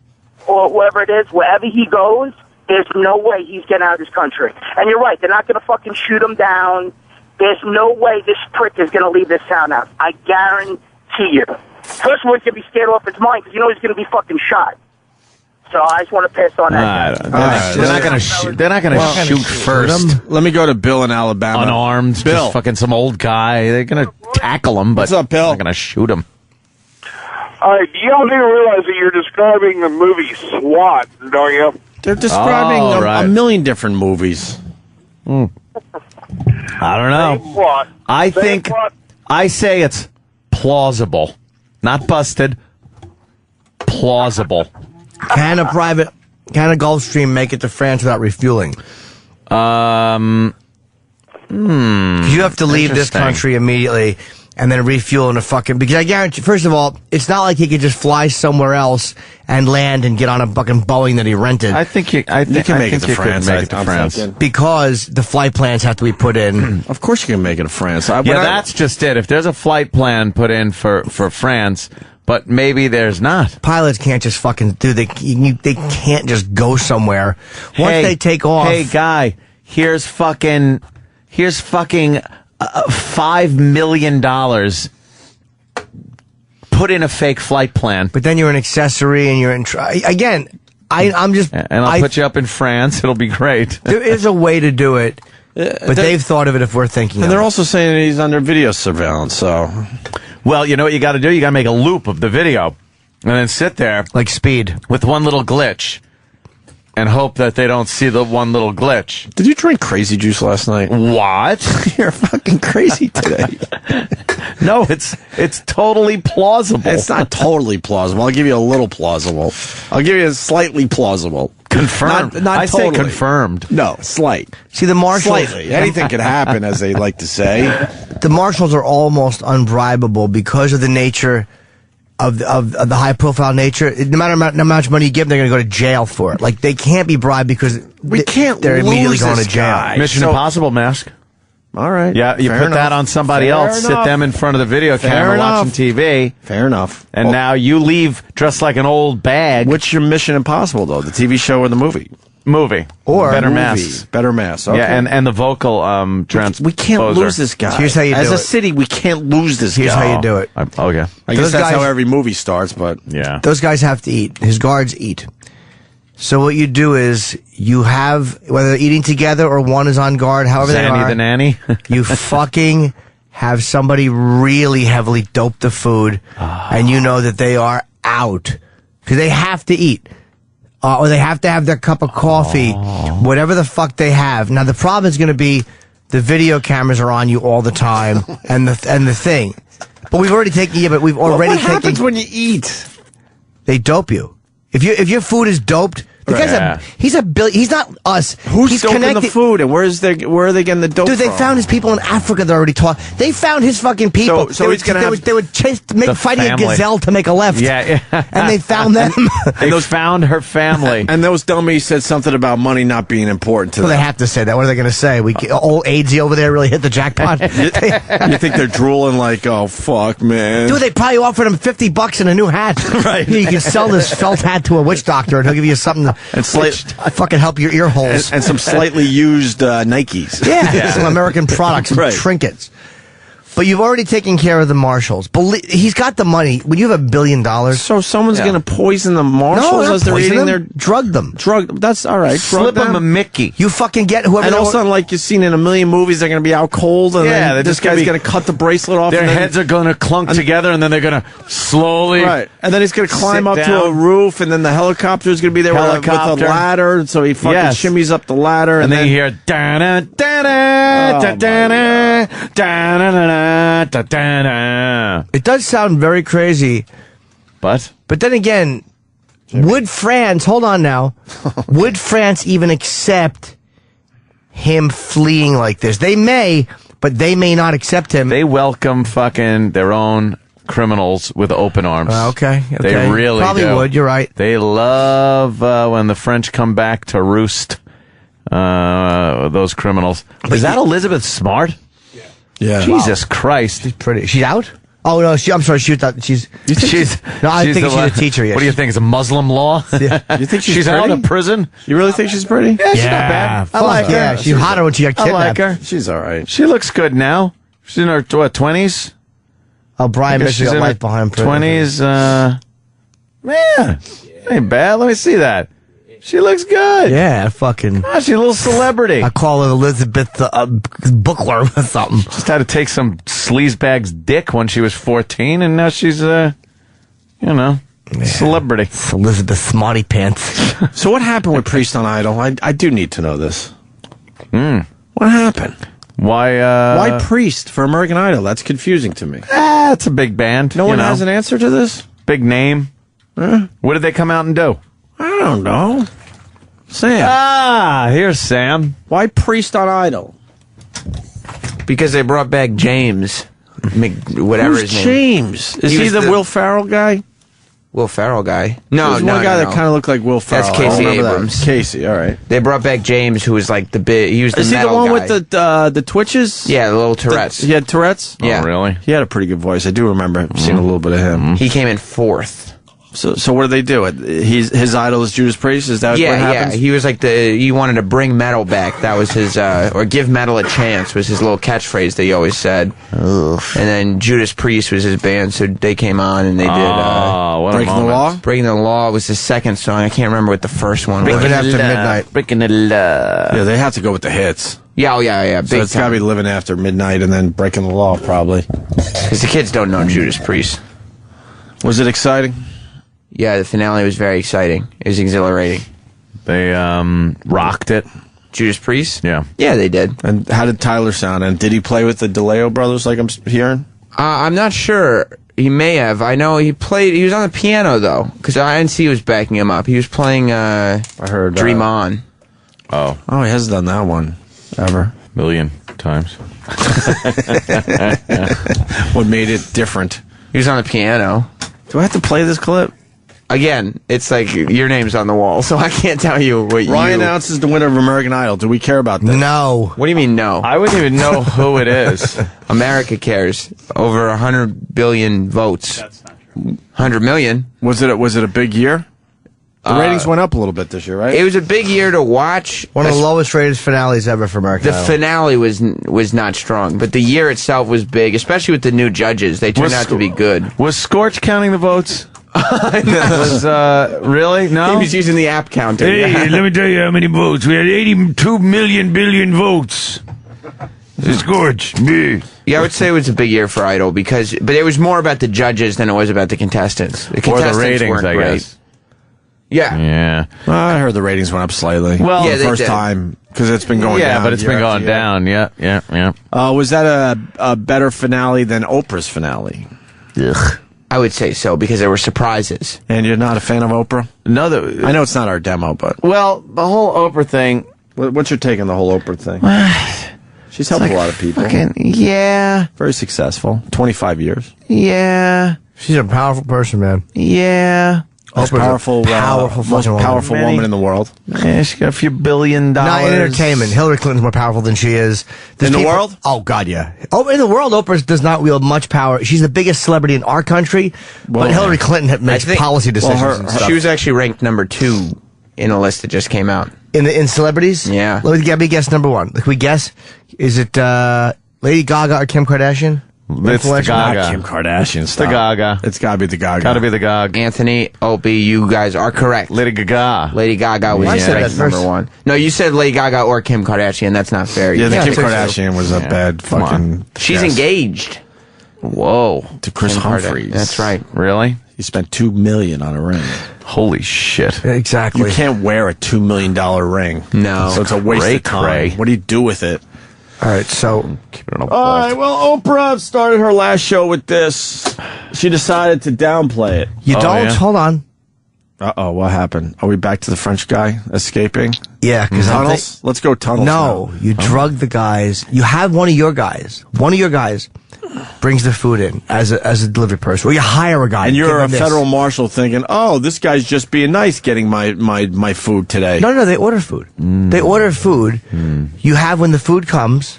Yeah. You have it fucking. However, either your guy brings it up, or you give the delivery guy $10,000 in cash. Take the bag, you bring it up as a delivery guy. You have one of your guys do it. Fucking give them drugged food. Not they're gonna kill them, but that's gonna make them pass out very heavily doped up food or coffee. They fucking go out. Believe me, you ever get anesthesia? You're out. There's no thought. You're like, hey, done. You give them something like that. Okay. They're out. Right. That problem's solved. Yeah. I'll get to the rest later. I'm going step by step. Did you guys do pills before the show or something? No, this is fascinating. That's not a crazy thought. I'm out of this party, man. This is a puzzle. Because you're looking at it logically. You can't be logical when you have $1 billion. Because we're dealing with the federal marshals. They're logical people. Doesn't matter. They know these dumb scenarios. Corruption, They money. know these dumb scenarios. They know the food scenario. They know the helicopter scenario. They know all the scenarios. I don't know about the food one. They wouldn't. These cops. You're always acting order like they're just dumb movie cops. I don't know. Cops always order food. I don't even think you have to think that far. I think you'd have into to it. get past them, dude. Well, we'll have to wait and see because, this guy's in fucking trouble. So he would want to take the chance of fleeing. So we'll see. Yeah. All right, we're not doing the idle thing, but this is Oprah opening up her final show. All right. Because you had a very good observation. Oh, boy. It is no coincidence that I always wanted to be a teacher, and I ended up in the world's biggest classroom. And this, my friends, will be our last class from this stage. So today, there will be no guests. There will be no makeovers, no surprises. Really, no surprises. Surprise overload from United Center. You will not be getting a car or a treat. This last hour is really about me saying thank you. It is my love letter to you. Now, the laughs you hear from the crowd is it's a disappointment laugh. Disappointment, nervous, because laughing. if you're getting the last fucking, if you're getting a seat at the last show for Oprah, you're thinking in your head as you're driving over to Harpo, like, holy shit, she's going to give me a house today. This is like she has to be giving out houses. And today. on my last show, I want to do one last thing: give everyone a house. You're all getting a house, and it's like wow, and they go crazy. So as they're laughing, they're all sitting there in that audience going, oh, man, I really thought this was going to be a biggie today for us. So the gift is you telling me thanks? They were invited guests, a lot of them celebrities. No, that was the day before. Day before, this was just in the audience. I mean, in the audience, Maria Shriver was in the audience on the last night. A lot of big celebrities that did not come up. No one came on stage with her. Because I heard, they all were on the stage the day before. Over 1 million ticket requests. They did an over the top second to last show. Yeah, with Hanks and I don't know. I saw Jordan was there with his Hitler mustache. Fuck. I'm not sure, but I know Jordan was there, and Tyler Perry was there, crying about his rape. I read Jesus. that. Enough. Oh, he was fucking diddled as a child. Oh, was he? Yeah, he had a fucking breakdown on the show with her once. Oh, wow. Which allowed other men to come out and talk about their experiences. She's like, the audience courage. I saw that show. The audience was filled with everyone that was diddled. Yeah. And they were able to finally talk about because of Tyler Perry. He made a fortune putting a dress on. That motherfucker got a lot of money. Tyler Perry. Did you feel guilty because it felt good? It felt good. Here it is. A lot of people feel guilty when they're molested because it Tyler feels Perry. good. Well, I think maybe you're right because I remember seeing some clips of this. Oprah. It's Oprah.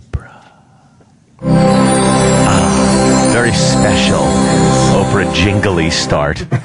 You know, we have, Tyler and I are friends and we talk a lot. But it wasn't until last night when I was talking with the producers about the story that I first heard that you had been beaten so badly that one time you blacked out for 3 days. It was around, my father, he played all these mind games with me. And there was a door in my bedroom, and there were 6 panels in the door, and the top 2 panels were glass, and it was broken at the bottom. And then the hole is about this big, and he would stand there staring at me for hours. And I didn't know it. I would be reading a book or something or playing, and I would look up, and I see these greenish gray eyes just staring at me. It was horrifying. What a creep. And he played these mind games with me. This one in particular, he wanted me to change a tire. And I could not change the tire. And my mother comes out, and she's trying to help me change this tire. And she calls my uncle to come and help. And he's standing on the wrench, and he can't get the bolts loose. So I have to go in the house and tell him that I can't change the tire. My mother's standing there. She's like, she doesn't know what to do. So I go in and I tell him, and he went into a rage. And he comes back, and he puts the thing there to change the tire. Slap the fucking bolt with a Popeye's wing. And he looked up at me, and there was a smirk on my face. And all I remember is him tackling me. And I remember holding on to a chain link fence. And I'm holding so tight, my hands are bloody as he's hitting me. And I'm holding, just trying to hold on for my life. And I feel myself trying to get to that place, trying to get to the park. In your mind? In my mind, I'm trying to get to the park so I can deal with this. And I can't. Always breaking down. I couldn't get there. And I was so enraged about it. And I kept trying and trying. And when I finally I saw the grass coming in my mind, I see myself running from me. Wow. And I couldn't get the little boy. Oh, he's losing it. I couldn't get the little boy to come back to me. I couldn't get myself to come back to me. And That's terrific. I died that day, and I don't understand. It took me so long to understand what happened. Turn the wrench, you friggin', you Mary. Wait, what happened? Turn the lug wrench. What happened? Figure it out. What Leverage. happened? Get a breaker bar, dummy. What happened? He can't take off a lug bolt, and now he's fucking freaking out, running to the park. He wasn't molested, though, just beaten up. No, he was molested. He was diddled too. That was just the physical and mental abuse of his father. But my God, man, you ever hear of leverage? You got to use leverage on those bolts. Is he gay? He sounds gay. He does sound gay. Yeah, but I don't think it's ever been. I don't know what his deal There's is. no news about whether he is or not. So that's all speculation. So Oprah didn't give anything away. No, she's very greedy. On her last show, she plucked a pube and gave it to every audience member. Pube for everybody. Yeah, and this is how she said goodbye after 25 years. Adios, au revoir. But she'll be back within 90 days on her network own. So she's not really going away. She's moving into other things now. She was getting, what do they say, 14 million viewers were popping in and out of her show a week for a regular show. Okay, and on OWN. She gets a couple of 100,000. Who's fucking set that up? The fucking people at Sirius? Yeah. I had a channel come over change. here. Yes, who did that? The guy? Exactly. But I think she needed for this to go away so then she could put herself on her own channel in such a way that it'll bring all the viewers. Yeah, because why are you going to go over there? Why would you go over there if you still got the big show on ABC? Because now ABC, she could go, I'm over here now. I'm over here now. I'm over here now. There was no real reason to go over there yet. No, because she was over there. She was on there a little bit, but not as much, and now she could definitely be have her presence there. Yeah, I think you'll see. And then the viewers will flood in, obviously. Yeah. I don't think she's going to do 14 million, though. No. Cable. People don't know where it is. Huh? People don't know where it is. Yeah. You have to find it. You know, it's like... Right. Everyone knew where Oprah was. You know, the OWN is one thing, but you should have just called it Oprah. The whole channel. It's like they're calling it the virus. Why did Oprah's new channel, the virus? But Oprah can also market. This is what own Oprah Winfrey Network. Yeah. She doesn't with anybody who's embarrassed to market her. Oh, that's true. Right. Yeah. Here's Oprah saying goodbye. This is how it went down yesterday after 25. Fuck all y'all. I've been asked many times during this farewell season, is ending the show bittersweet? Well, I say all sweet. no bitter. And here's why. Many of us have been together for 25 years. We have hooted and hollered together, had our aha moments. We ugly cried together. And we did our gratitude journals. So I thank you all for your support and your trust in me. I thank you for sharing this yellow brick road of blessings. I thank you for tuning in every day along with your mothers and your sisters and your daughters, your partners, gay and otherwise, your friends, and all the husbands who got coaxed into watching Oprah.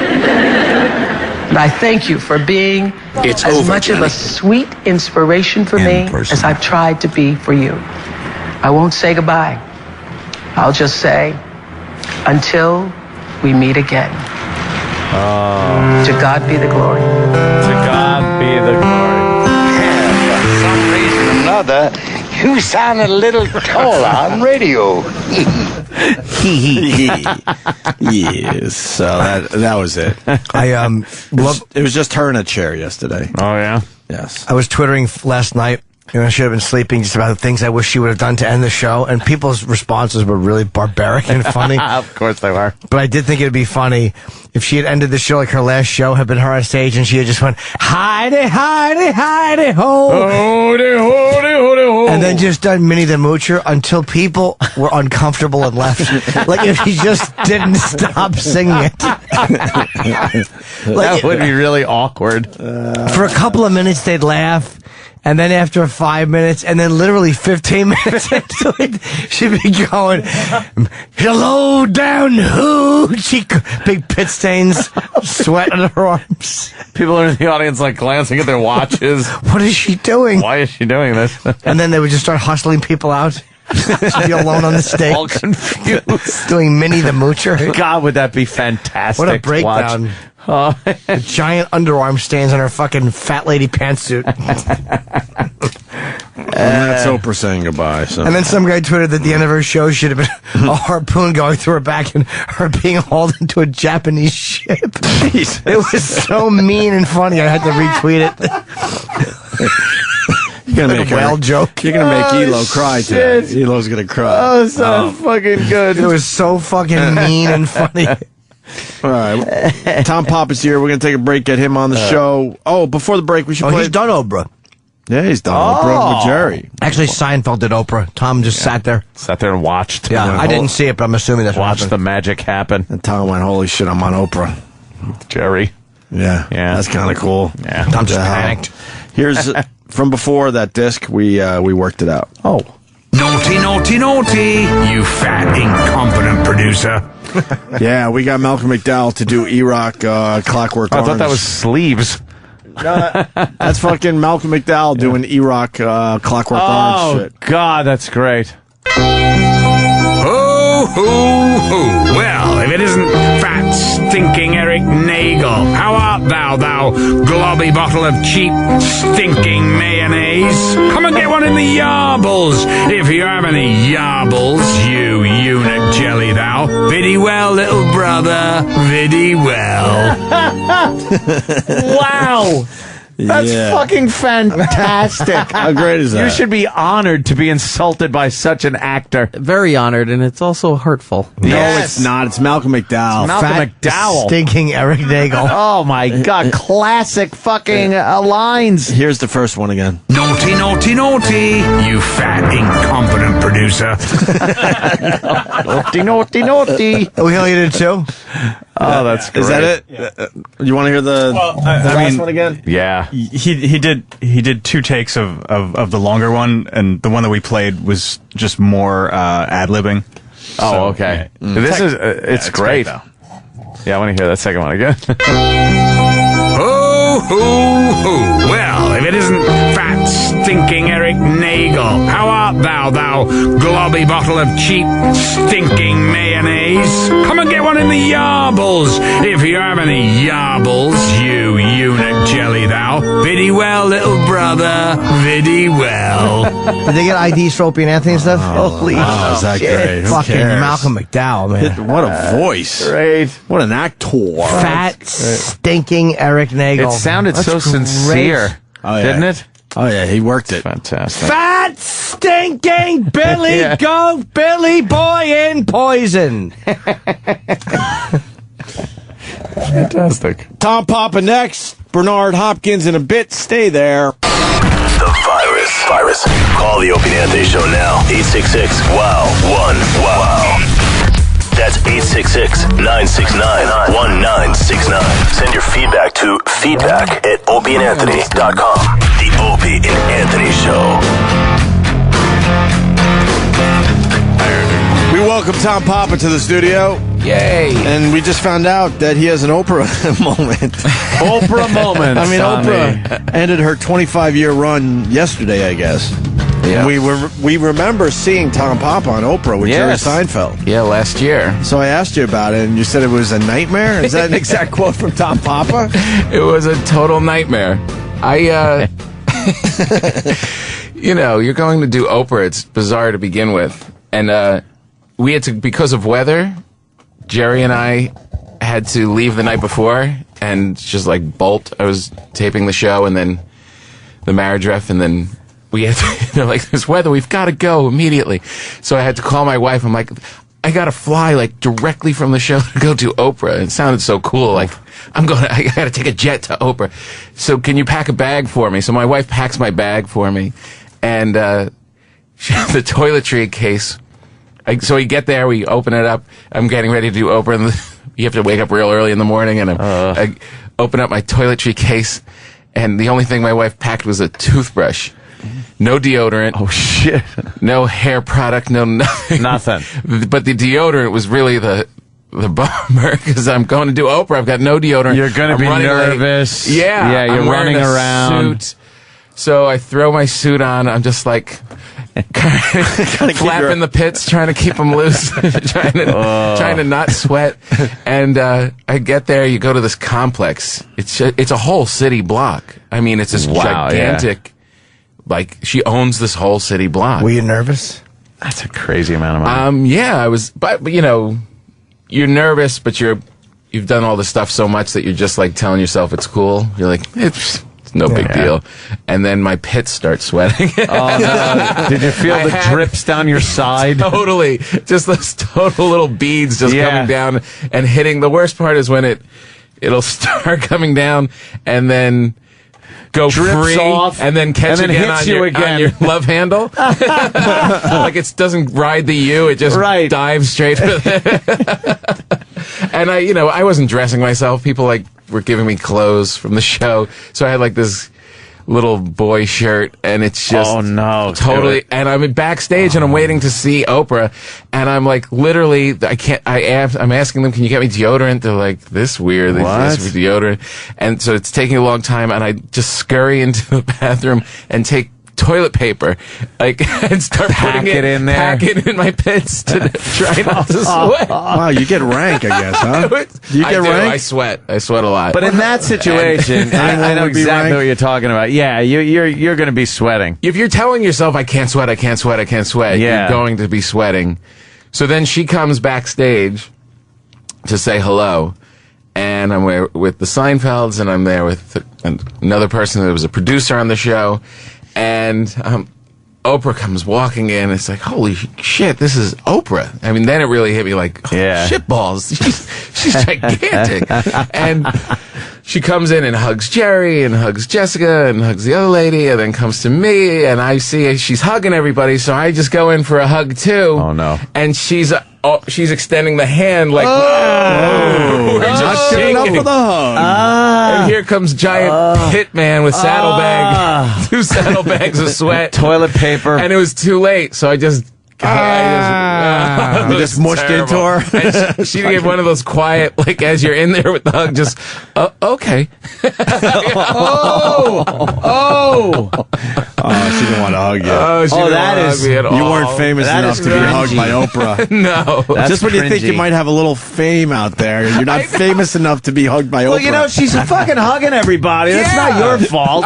She's hugging everybody. You thought she's a huggy person. You don't know her from a hole in the wall. Exactly. You think, well, Oprah, maybe it's a love thing. Everyone's close. So when you get out there, you're all like, you've hugged. No. Oh, okay. Maybe you look like someone she knew when she was 9. Oh, boy. Oh, brother. boy. Oh, brother. By the way, what hotel were you in that didn't have a gift shop to get the fucking It was too deodorant? late. It was just too... Yeah, he was on a tight schedule. You're in that system, you know. It's They like, smell. what was that?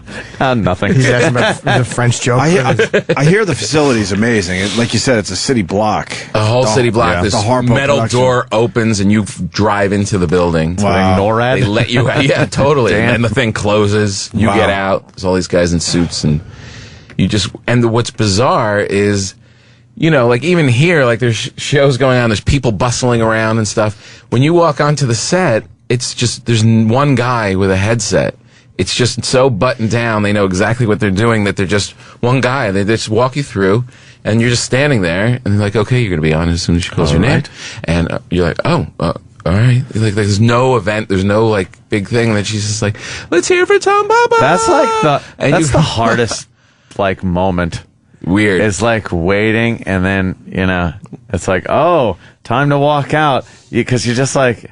I think I'm gonna die. Yeah, and I think I'm gonna be like they're gonna be showing me dying on the news, like just falling down because I couldn't take the excitement and nerves. Right, just completely caving. Yeah, I you always just think lose that. it. Like, what if I just collapsed right now? It's like it would be all over the news. John Palmer collapses.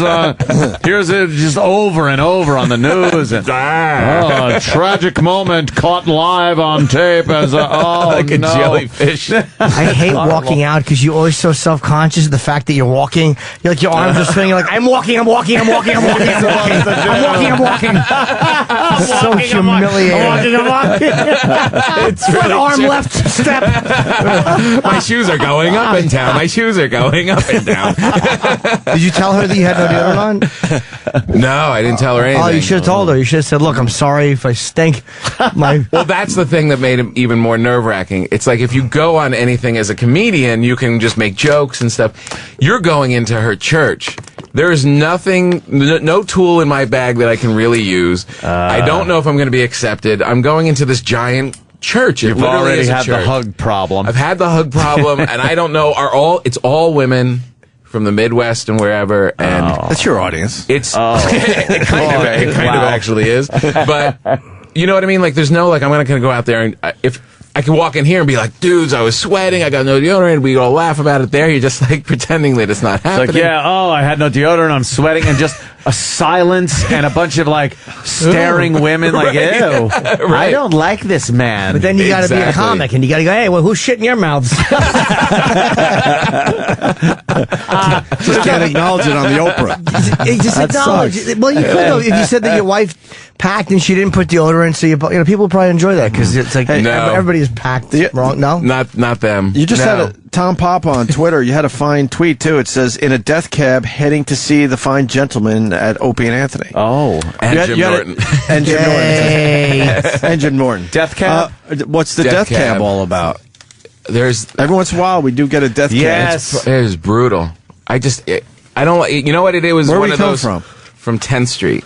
All right, straight up 6th. Pretty far ride. And for Manhattan. It was one of those cash little cab? No, the little SUV ones, you know? Yeah. They're the worst. They're just so tight. There's no room in it. Tiny. I like the minivan. Just to stretch it out and I liked the old school Taxi, like the show Taxi, those where you get in the back seat and you had like leg room like first class. Yeah, and those little pop-up seats. Giant.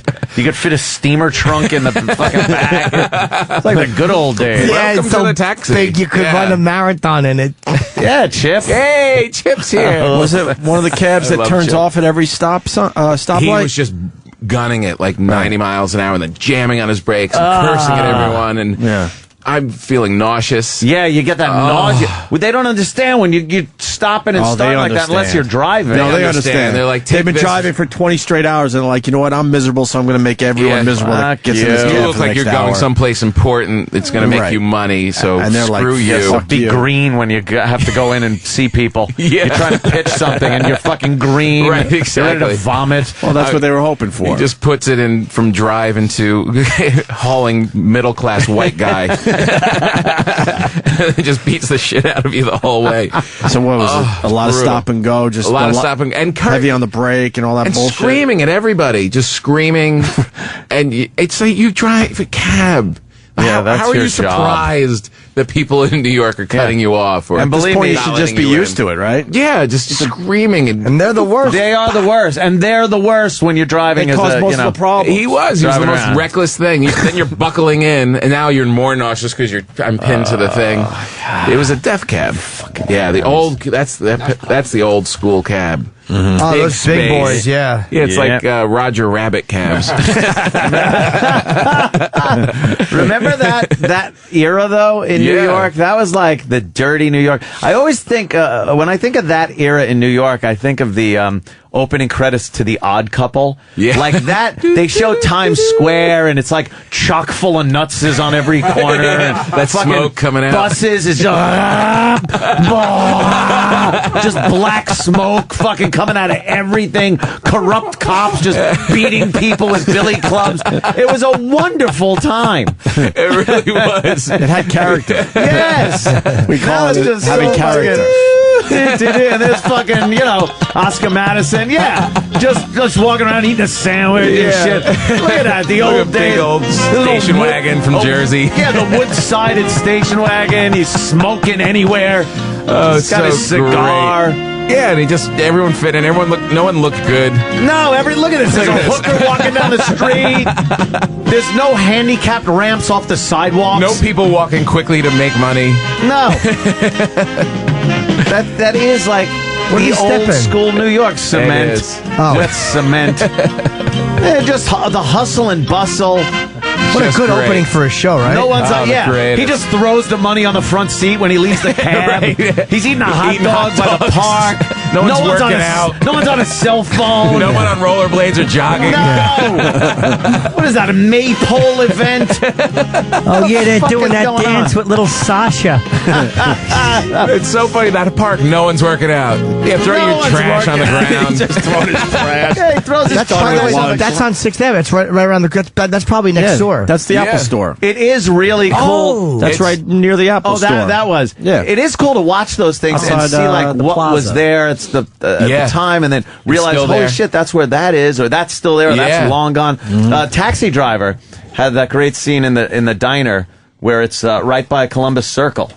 It's that building that had the odd windows and stuff, and they pass by that, and you're like, fuck, that's still there? Yeah, it's great. That's what's so great about New York. Yeah, that is the cool part. It's like a giant movie set. You walk around like a backlot. Right, It's like, exactly. oh, that's from that movie, and that, In The King of Comedy, there's a cool scene where Sandra Bernhard and De Niro, Bobby D, are outside this building on Broadway. And right across from Caroline's. Yeah, cross street from Caroline's. Oh, yeah. But that's where the chock full of nuts chock full of nuts on every corner. Oh, that was like my Starbucks God. back in the day. Yeah, Danny, I'm As with they you call on it this. man. Oh, Danny left his post to check out some juice. Walking down She is Broadway. She's very pretty. Holy shit. She's the ebony princess of Sirius Satellite Radio. Yeah, I didn't know my wife was here. She's so fucking hot. She really is hot. The bitch's name is Buttercup Jones. Some cool 70s hooker name. She works it when she moves, man. Well, It'll be a butterscotch. but if you're an intern, you got to walk like that. Yeah. There's no other reason to be here. Fucking walk, babe. I said something like to her, like I was trying to have a line. I'm like, do you want some cum with that shake? Oh, how'd that go? Not good. I got called into like person resources. You know I'm a fan of Chip, but when Chip goes dirty, it gets uncomfortable. Yeah, but a little blue. Who's Chip? What's that? What? What's that? You don't know Chip? What's that? I've never acknowledged him. He'll never acknowledge him. Yes, he will. I have not acknowledged him in over a year. Really? Not Yeah. once. Nice shake. Where'd you get your shirt from? Sears and Roebuck Tires? When we're hanging out, everyone hates Chip so much, and What's that? I just keep going, yay, Chip! I love Chip. It drives Colin crazy. I said, would you stop it? You're encouraging. Stop with the tip. He bites his hand. He does. Colin does love Chip, though. Yeah. He really does. He's really turned. What has he been doing with the movie reviews? Hilarious. He is hysterical. hilarious. He's been watching, I guess, a lot of Scorsese movies and adding in Colin's his own. bored again. You know, Scorsese no more might work. be a genius and all, but Colin knows what would make these movies better. It's so great. And that's like what he's been adding. The Goodfellas thing when he said, what's with the scene walking into the restaurant? They should really cut it up and go from some different angles.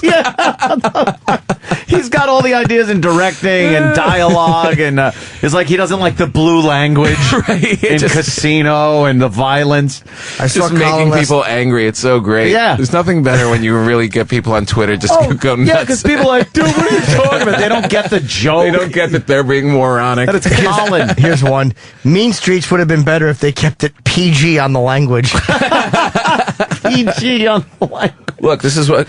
Look, you see? It's coming through. It's like Oprah. Wow, you do fucking have only from this pit, pit. a sweating problem. You Only left from your the fucking other pit this, too. Well, this pit's... Oh, wow, but yeah, this that's one's gone. really bad. They're My right both one bad. sweats You more. got deodorant on today? I do. Oh, Look, you lift your arm. Wow. I gotta He's gonna get have E-Rock Tom. smell you. Can I get a shot of that? Yeah, just I won't do anything. Maybe he's got that half side thing where the I was one half thinking sweats. that. Way more. No, that's I don't both know why. sides. I don't want to bring it up. I Because can't find a deodorant that can battle the Papa Sweat. You probably need that. They sell like prescription. Yeah. No, I'm serious. I'm serious because a friend of mine had a similar problem. I had a girl that used to do that. problem. I knew a girl that used to. Dude, I knew a girl that used to fucking sweat like that. Really? I would have fucking cyber sex with her, and she would just talk about how she would talk about how fucking stinky. Cyber sex. What year is this? I haven't heard anybody say that word in a I long haven't time. heard Cyber sex. I know what you meant, but I haven't heard We'd have cyber intercourse sex on the in World 7 Wide years. Web. That is really, wow. Honestly, it was probably 2002, 2003. That's 9 years ago. Fair enough. And she would turn off, and she would always fucking say, "Yeah, my pits are really stinky today." And that would I would turn be you on? my dick would just knew it. My zipper actually would just open itself and go, "I know the drill." I'll take it from here. I love that shit. I love You liked when Really? she A would stinker? say I love when, no, but there's different body chemistry. But I like when Yeah. a girl doesn't wear deodorant Oh, wow. and a pit stink. I she's completely coming understand back. what you're She's talking coming about. back. I do too. She's coming back. I like a little Let me get my bit. glasses. Well, that was obvious. That's why- Jesus, we all just turned and Yeah. looked out the fucking window. She's gonna wear a dress you gotta like that, we're actually gonna look. point to something and go like this. Like, if you look at the door, it's like cow. that. Good It's, acting. and then you just look. Is she wearing a nightie today? She's wearing a teddy. It's not a She's in nightie. a teddy. Yeah. What is she? It's a Theodore. They just send her. They just send her on laps every hour. Oh, they really Walk do. through again. Could you bring me ice to one bring up cube at a morale. time, Yeah. please? Go make the white people uncomfortable. No, that's for morale, man. That's something's going Holy on. cow. We're not going to pay these guys anymore, but we'll Right. give them something good to look at. That's some like candy. Right, some whenever eye she candy. starts walking down the hallway, you just see her from the back. It's just Motown starts playing in my head. It's perfect, like a boom. And she's Now, just- Aunt, quandary for you because she's a black girl. You don't usually don't go black, but she's pretty sexy. I wouldn't mind sexy. like seeing her naked and shit, but as far as being with her or any kind of thing like that, I don't No. think I would. No. I'm very selective with my racial makeup when Because I of- have some kind of intercourse. Because of the conversation afterwards, or because of the Yeah, it would sexual probably attraction? be awkward after like ejaculating, and then you're both laying there and have nothing in common. Right. Hey, that's great. Oh, I paid my taxes. She'd be like, I don't know what he's talking about. Here's how that conversation would go after they fucked. She'd be cuddling up to him and go, "Do you really dislike black people?" You just say those. Yeah, I do. It's a character I play on the radio. I'm really not that mild at home. So what, you like when a chick fucking pits out a little bit? Now leave. The police Yeah. are on their way. Yeah, I like that. I like that smell. I like that too. No deodorant, man. I know. Unless the chemistry's bad. If there's no body chemistry with a girl, I want you. It's like I don't want to Need the smell right you. pheromones. You do, man. But Yeah. if I like a girl's chemical I smell, know exactly what you're talking I know about. what you mean. fucking, I don't want you to. Sometimes Yeah. I used to date this one girl. I and gotta she- smell like a monkey cage. Dude, I would fucking Wonderful. This one girl I would date The would shit. fucking. I would tell her not to shower. Like she wouldn't shower for 2 days, and she would just come over and put her ass and pussy on my nose.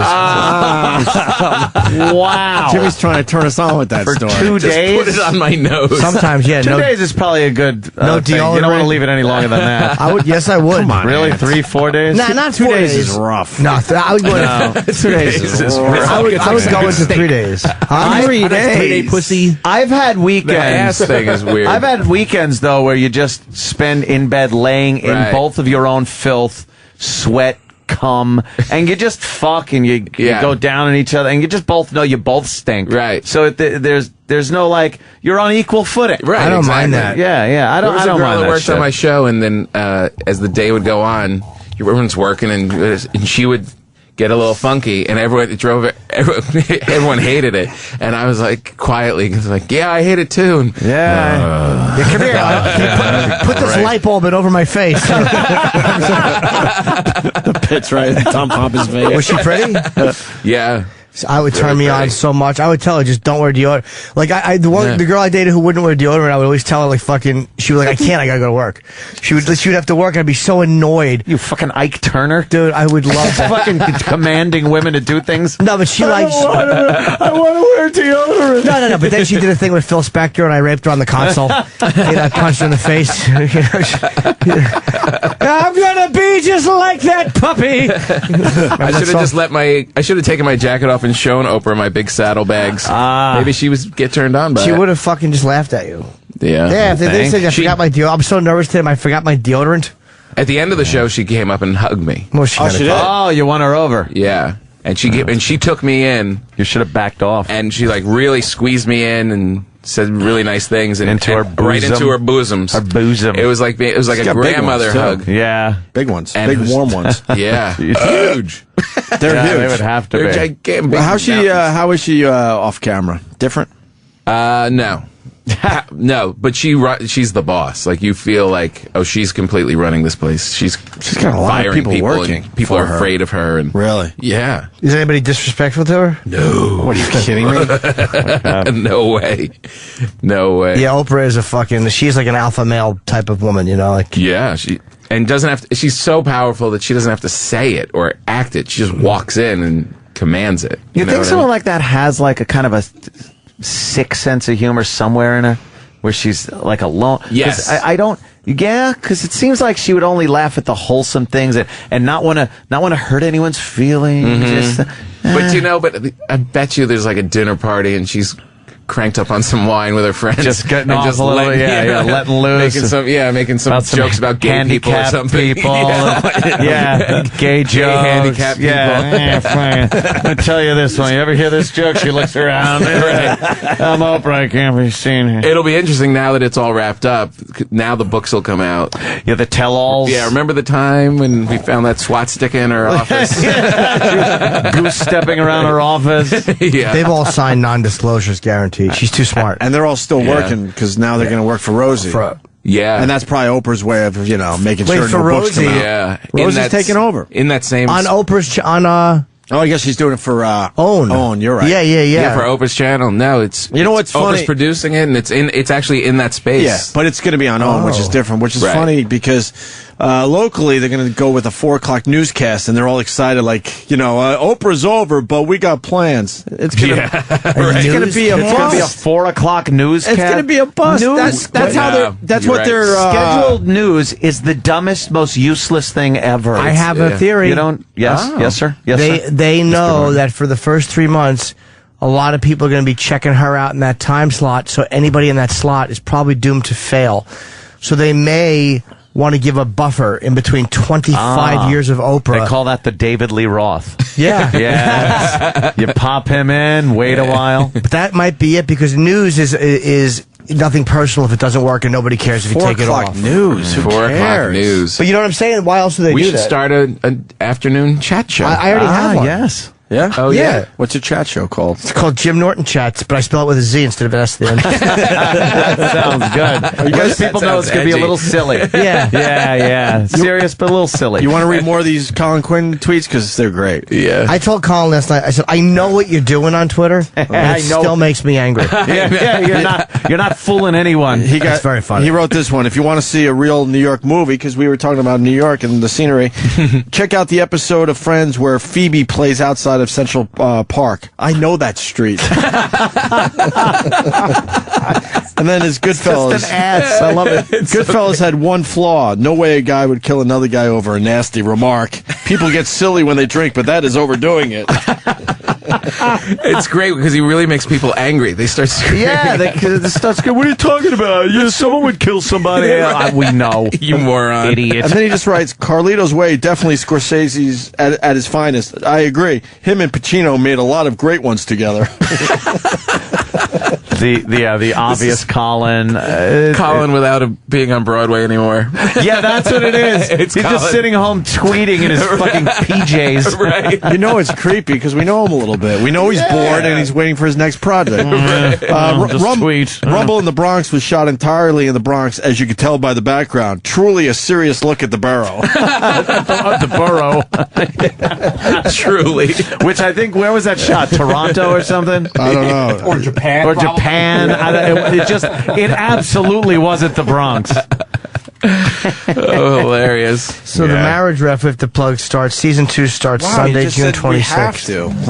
Like it's a chore for us. That's a ways away, though. Yeah. Wow. This marriage ref. Oh, is- June 26th. Jesus. Yeah. Yeah, a month away. It'll be on Sundays all summer. Wait a minute. You're going to be in Chicago. No, I'm not. July 14th through 16th. Okay, No, I'm I not. thought that was. That's wrong. Is it? Yeah. What do you got on the marriage ref? I'm going to be at Gotham next weekend. Oh, there you go. All right, Gotham Comedy here in New York on 23rd Street. That's Papa. the Bronx. Danny just pulled up a still. I think I see like fucking Rolling Mount hills. Fuji. Yeah, that's Mount hilarious. Fuji's in the background. Yeah. It really mountains. It's like fucking there's mountains in the Bronx. Those are like snow-capped mountains. That's hilarious. Yeah, rumble in the Bronx. The marriage ref. So who's going to be on this season there? Tom Papa? Our first one will be Seinfeld, Ricky Gervais, and Julianne Moore. Wow, Holy nice. shit. The next one is Tracy Morgan and Regis. Oh my God. They're awesome. Could I get a word in over here, Tracy?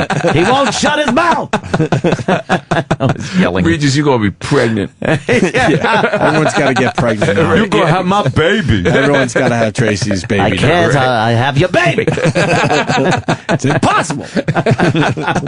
Stupid Regis. They really like each other. You those like two. Regis? Yeah. Weird. They really like each other. I see Regis a lot. Oh, yeah? He's a grumpy old man when he's not on TV. Oh, really? Fuck yeah. Yeah, really? He looks miserable. What's he going to do when he retires? He works out at my gym. He walks the neighborhood, and he's a miserable guy. He works out in your gym? Yeah, and he's miserable. That's he doesn't good. talk to anyone, and Really? he's not a nice man. Wow. I am going on record and saying, Wow. He seems so delightful. yeah, I'm amazed. I'm amazed. The old curmudgeon. Yeah. My point. I'm amazed it's the same person. I'm amazed it's the same person. Wow. I can't believe it's the same guy. Just cranky. As soon as those fucking cameras go on, though, man, he comes to life. I'm dying. Yeah. That's why he's cranky. Doesn't smile. Wow. And he's with people he knows, by the way, so it's not like he's doing this because he's being bothered. Yeah. No one's bothering him whatsoever. He's just... And He's just in deep thought. No, Sure. Something. Notre Dame. Not every day. Everything's about Notre Dame. Fighting Irish. I'm angry. I love Dean. Dino. And you don't get that at all, by the way. Very monotone, very Wow. serious. What a bummer. Not one smile. I've seen him so many fucking times. Wow. Oh, yeah. That's too bad. Not animated Can at he all. lift? Yeah, I was going to say, what does he Lifting? bench? What's he benching over there? Honestly, for what? He's in his 70s, right? Pushing. What is he pushing 80? It's got to be. Regis He does all right, man. is 74. 833. That's the time. 33 is. Oh. I was going to do the math. 67 plus another 11. Wow. And we got Bill I guess- Maher's on it this year. Bill Maher and Ant likes Bill Mary Maher. J. Blige and some cool people. Ant's a big fan of Bill Maher. Bill Maher. I actually liked that one movie he did, though. Religulous was fun, man. good. And it was an all right Religulous movie. was good. Yeah. And he I went like after that, the but Muslims, which I just most don't like people him don't as a person. I just don't like his fucking politics, his bullshit liberal crapola. He's smart. I call I it could crapola. see you guys getting off terrifically. Yeah. Thank you. Just fucking swimmingly. Fucking season 2 of The Marriage Ref, though, starts Sunday, June 26th at 10 p.m. Very cool. Yeah, it'll be fun. 9 a little weeks. more TV. A little more TV. I don't follow. Does he have a Twitter? Bill Maher. I don't Tom know. Papa. Oh, Yeah. Tom Papa has a Twitter at Tom I have Papa. a Tom Papa. Bill Maher. Bill Maher does. I don't know. Yeah, He does. I would assume he does, but I don't follow would- that. But I follow Michael Moore, and I don't know why. I wouldn't like. follow. Why am I sit there, and every time one of his tweets go by, I'm just like, fuck you. And I'm like, why am I making myself? Because he was fun on the show. To your phone, exactly. Yeah, he was fun on the show. He's a cool guy in person. But then when you read his tweets, I'm just like, he was fun on the show opposite of everything I believe. And you in. challenged him, and it was great back and forth. You and Michael Moore. Yeah. Well, the thing is, we brought up a subject. Next time, I think it'll be different with you and him. But it was one subject that we brought up that we all kind of agreed on. That's true. On something, so it wasn't really a confrontational subject that we have, like gun control or something. Yeah. Or fucking, the rich are the most evil motherfuckers on the planet. And what's Michael Moore's Twitter? Because now I want to see if he... at Dick Fuck Facehead.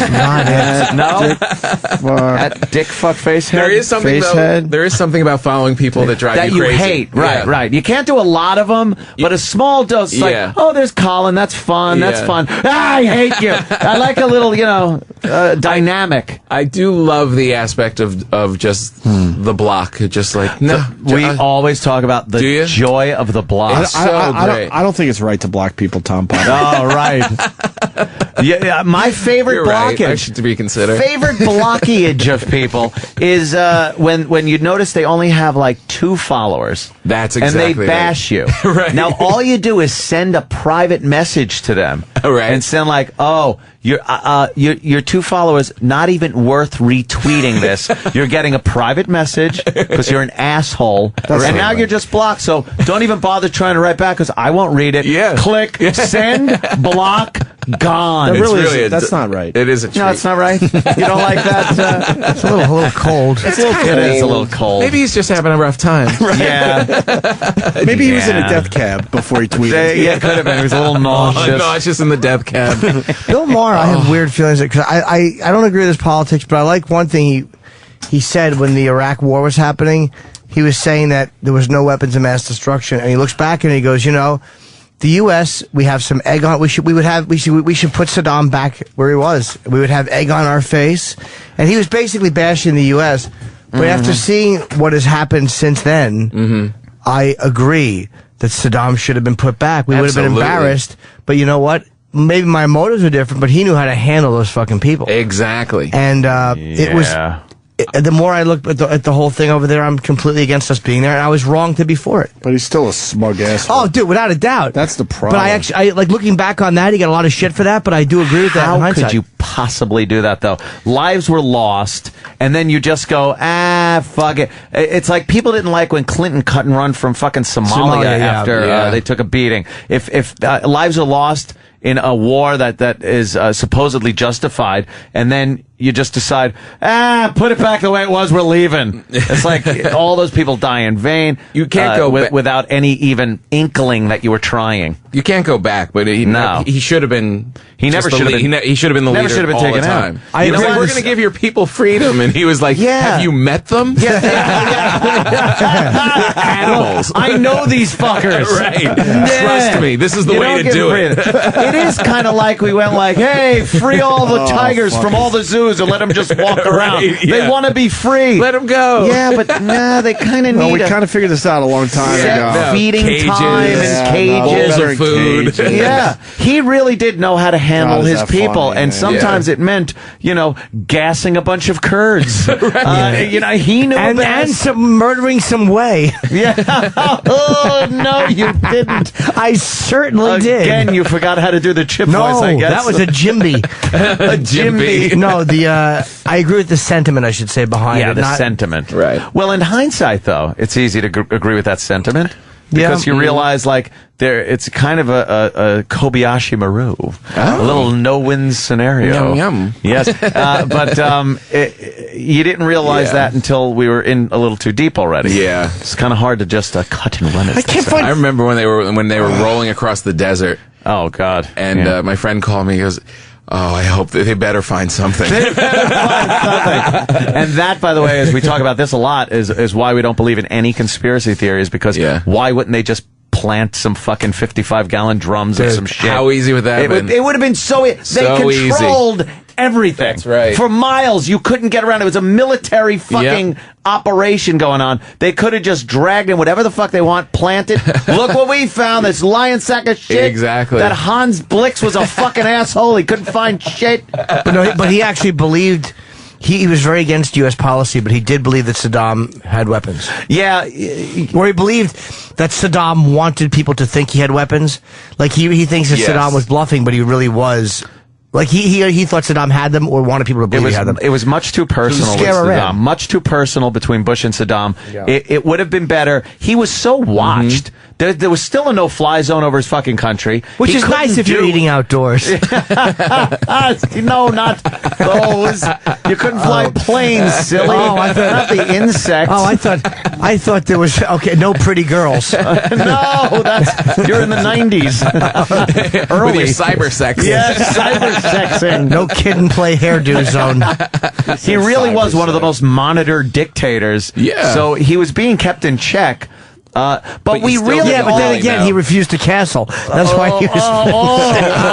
it's just pouring them out. It's so much easier to take in the Chip voice. It's wonderful. It's wonderful. Who's Chip? He was kept in check. There was no way he could have done anything. So just leave him there. Yeah. But we all, and I'm guilty of the same thing, we all had this bloodlust at the time. Like, you know what? Someone's Go in gotta there. pay. Fuck, someone's got to pay. Exactly. I don't care who it is. I know. You know, it's really like when wanted it. Tony Manero and his friends took the car and drove into the Spix bar.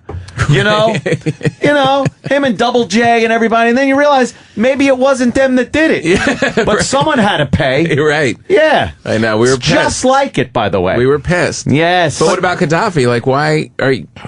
That is beyond me. He kept his people in line. It's nice to give people freedom, but you don't know who you're really giving the freedom to. It's like, that's not what it's about. Here's what Gaddafi's about. The U.S. is fucking embarrassed that Pan Am bomber was released back to but that's not the U.S.'s fault. It's pretty much fucking England's fault. Scotland, technically. But I'm telling you, we can't go after Scotland, and we don't have the fucking balls. We don't have the fucking balls to say anything harsh to England or harsh to Scotland. Yeah. So we want to remove Gaddafi because we're embarrassed that fucking whatever his name was, that whoever the fucking Pan Am bomber was, and they celebrated. That's the punishment. Yes, and he's still alive. If we wanted Gaddafi, we should have got him fucking 1985. Yeah. We should have killed him. Reagan tried. Reagan did try, but too bad for us. Yes. Don't fucking cry about little bitches about it now.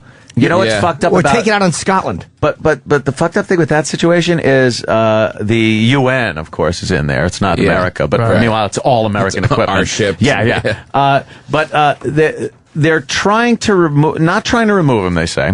They're just keeping the civilian deaths down by bombing his army that is attacking the civilians. Meanwhile, by civilian, you mean the people that are shooting at his army trying to kill him and remove him from power. So, believe me, I'm no fan of Gaddafi, but don't bullshit me and tell me he's saving little women and children that are being shot in the streets. There's an insurrection happening. It's a war. There's people fighting him. Yeah. Those aren't civilians at that point. They're revolutionaries. They're insurgents to Gaddafi. They're the other side of the war. The other side of the war. So, we're saving civilians that are fucking firing anti-aircraft guns at Gaddafi's planes. So you're supporting one side of a revolution. Yeah, exactly. But they don't want to put it like that. It's a humanitarian effort, really? Like it was in Mogadishu. It's not our fucking... I'm sorry, in Somalia. No, it's not our fucking business. Right. Yeah. These are the same people that cheered when the bomber came home. Enough. Yeah, it's like Syria is really... Everyone's kind of saying that we should be doing the same thing in Syria, but no, we should be doing the same thing in Syria that we're doing with Gaddafi. Just back off. It's not your business. Not our business. Not our shit. Right? He's killing people. It's brutal. We understand that. But it's not our fight. That's the world, you know? It's like there are dictators, there are democracies, there are fucking totalitarian fucking nutjob. Right. But like you can't make the world this pleasant place. We're gonna give you democracy. It's just as bad as when the Soviet Union was trying to hey, you're communists now. Yeah. Like, who the fuck are we to go barging around thinking we're going to lay democracy on people that don't even know what it means? Well, before you know it, you have the full apparatus of totalitarianism. Totalitarianism. Never be led. Push. Remember that guy? Clockwork. When he's on the phone, you have the full apparatus of totalitarianism. Sometimes it must be led. Pushed. We had Malcolm McDowell. I know. I saw your tweet last night of the Jim on taking all his posters out. All the video. Yeah, that was great. Nervous Jimmy. Nervous Jimmy. I just don't want to fucking mind anyone else's business anymore. I'm sick of it. We really should. I'm sick of our moral policing and our fucking self-righteous shit that drives me nuts. Yeah, especially right now. Like the whole Midwest, by the way, is just being creamed with tornadoes. Yeah. And I don't see like a tenth of the shit I see for Haiti relief or anytime there's a disaster anywhere else in the world. There's like celebrities text this to this number and give like $10 to that. And meanwhile, there's not shit to give to our own people that are fucking ravaged. Ridiculous. Every time schools in New York are broke. Yeah, broke schools. Unless the parents in public schools, you have to donate all this money just to get like art class. I mean, broke. And then to watch every day in the news, we're going to send $30 billion to this country. We're going to send $20 billion. And we're building schools. How do you tell me that we don't have money for us? Why are we building schools in the Sudan? Right. Yeah. And the school system is going a la carte now, too. Yeah. You read about that? If you want to do a sport, it's going to cost you. If you want to do a little art or music, it's going to cost you. It's ridiculous. They're going a la carte in some of these districts. Our kids are in public school in New York right now. Is that bad? Because I'm behind you here, it's but good, I need to start knowing. You have to pick out the schools where the rich people live because they all donate money and have these fundraisers. It's kind of like good public schools are semi-private now.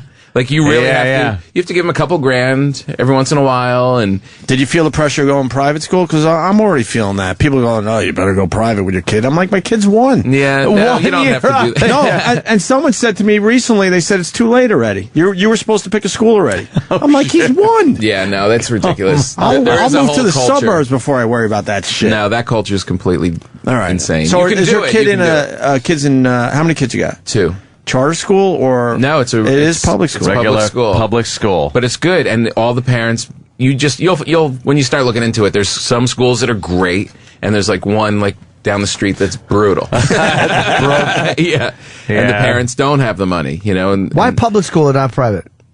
Why? Because he explained it. It makes sense. If you pick a public school in a really rich neighborhood, they're taking care of their own school.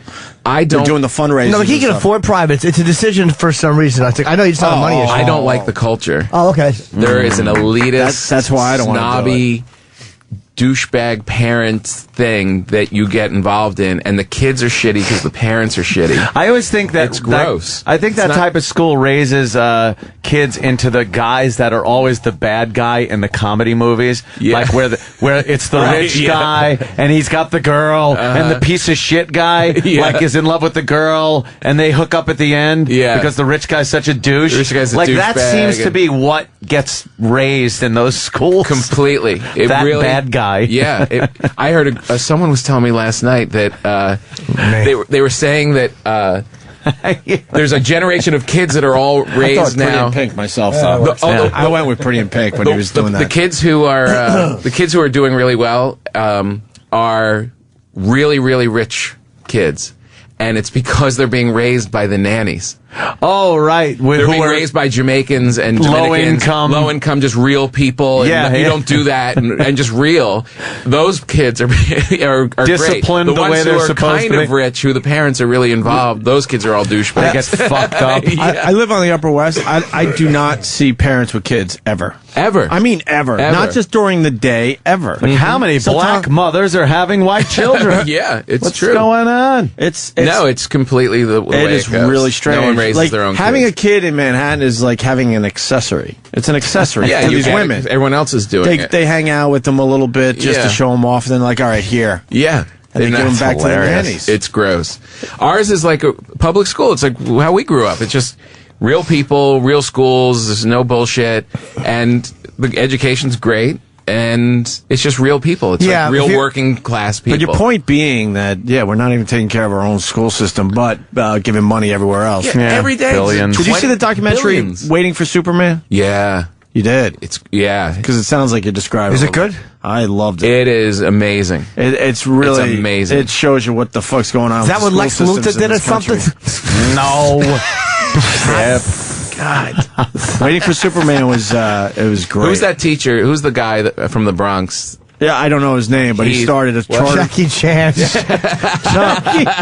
This guy, James Almost. He's changing this. He's going to change schools. Joe Brown. All right, we don't Here's a good one. That's fine. I'll talk about it off air. Dylan Klebold and Eric Harris. No. They're changing the school system. Who's changing the school system? Long Island's got an odd system out there because we have to pay school taxes. Even if you don't have kids? Even if you don't have kids. Well, how else are they supposed to get mine there? are the highest in the country. Really? And I don't have fucking kids. Well, you just train your kids better then. Then you should get some of the benefits of the kids. Like I was saying, I should cut your lawn or going and pick and choose. Fuck cut the lawn. I'm going to the high school and picking out some girls for the pool. Waiting for Superman shows that a lot of these kids are just fucked as soon as they come out of the womb, man. Completely screwed. Because they're in a school district where the teachers suck. They don't want to put the time in, so they're just fucking babysitting the kids. And if the kids are passing, they're not passing on a level that is equivalent to the other schools out there in America. Completely. So this fucking guy, he started a charter school in the middle of Harlem. And it's he broke out of the system, the public school system, and did it his own way. And people are like, well, it's just you're just screwed. You can't. You can't change this. And all of his kids are now going to college, and he's just kicking ass. Right. Because he's just thinking. And it's in the middle of Harlem where you don't really expect. A good school system. He's kicking ass, and that's the way it can be done. But not when you're sending billions of dollars. Right. Yeah. Overseas. That's only one. Policy. That's one success story, but there's a lot of disasters. The whole policy of this country to just, for some reason, how did we become the guys that just ship boatloads of fucking money out of the country when it makes no sense? And then on the other hand, we're talking about, oh my God, look at the deficit. We got to print more money. It's like, then don't send any out. Let's just stop spending. Let's collect all the credit cards. Yeah. Let's bring them all. Let's cut them up and just live in our house for a while. They preach like, oh boy, watch your credit and this and that. Yeah. Meanwhile, they're doing the exact thing. They're overspending. They're like a bitch that just got her fucking credit card. And they're forgiving debt. They fucking crucify us on 30% for a credit card or whatever, but they fucking forgive foreign debt all the time to get favors in the UN. Yep. It's fucking sickening. Yeah, it's weird. And we're giving more money to Egypt now. They just voted to give more money. Maybe we just don't understand. Maybe we just don't understand. The big picture. Maybe we don't understand the big picture. The big picture. Bribery. That's the big picture. They're bribing these shit countries, and Mubarak's got to face charges now because he had protesters killed. Yeah. They're putting him on trial. We can't see the forest for the trees or something. Cyber sex. What? Cyber sex. Dude, she was just saying to me, they're stinky today. he never left that. He never left that. Someone's going to think the show skipped. Jimmy needs to jerk off, and then he can move past that thought. She would say they're stinky today, and I would say how I was going to lay back and she was going to put them over my face. Oh, and I would clean them with my mouth. Some guy said, I don't want a girl that smells like a man. It's like, no, that's it's not girl it. She smells like a girl. But that's a specific thing. She smells like an animal. That guy probably doesn't eat pussy well either. That guy probably, when a girl is like, she walks in the house, he's probably like, I'll eat your ass if you hop in the shower. Really, fucking rookie. Here's a brush. Yeah, really clean uniform on the sidelines. You belong in single A ball.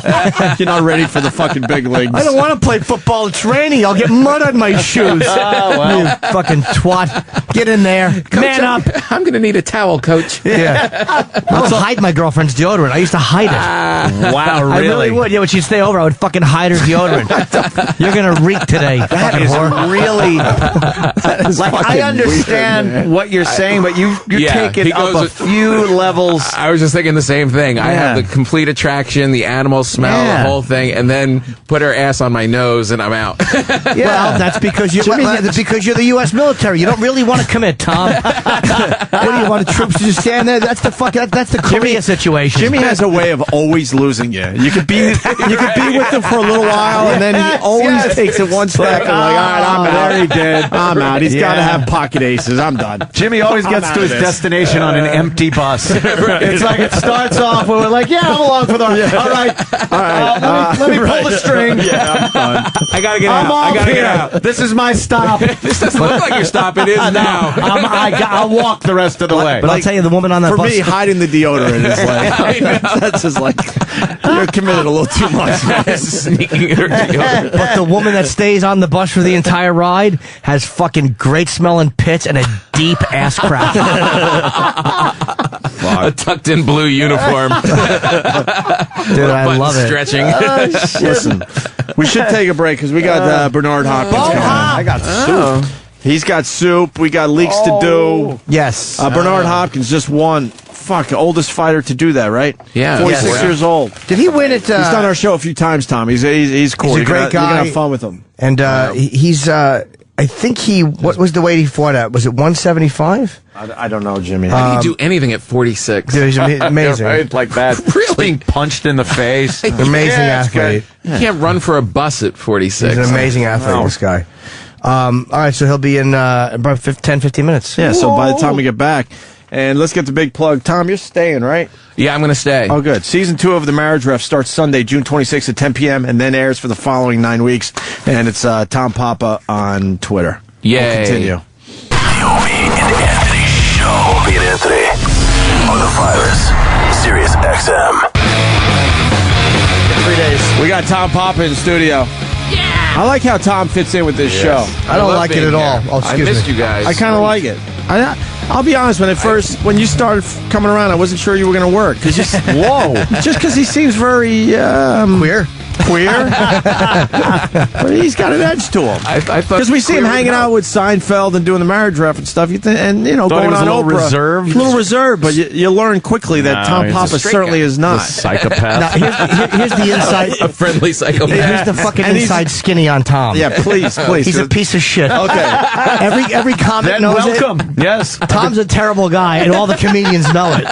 Really? Yes. What do you mean a terrible guy? I've been trying to figure it out for years. I'm like, there's something. Do you know how many waitresses he's gotten fired because of poor service? Oh, really? The comedians really love him, though, because we all hate bad service at the comedy table. But Tom would just sit there with Manny and now with Noam and just like, yes, the table's dirty. Like, oh, shit. Oh, and before you know it, their fucking heads are chopped off outside. A little passive-aggressive? Yeah, you're a little passive-aggressive. Yeah. No, I think it's great that you don't work them that hard on a Saturday night. That's good. You just let them do what they do. Yeah. They shouldn't have to clean, too. Yeah, once Tom has a hard-on for you as a waitress, you're finished. You're out. If you think this works for your business, that's fine. Yeah.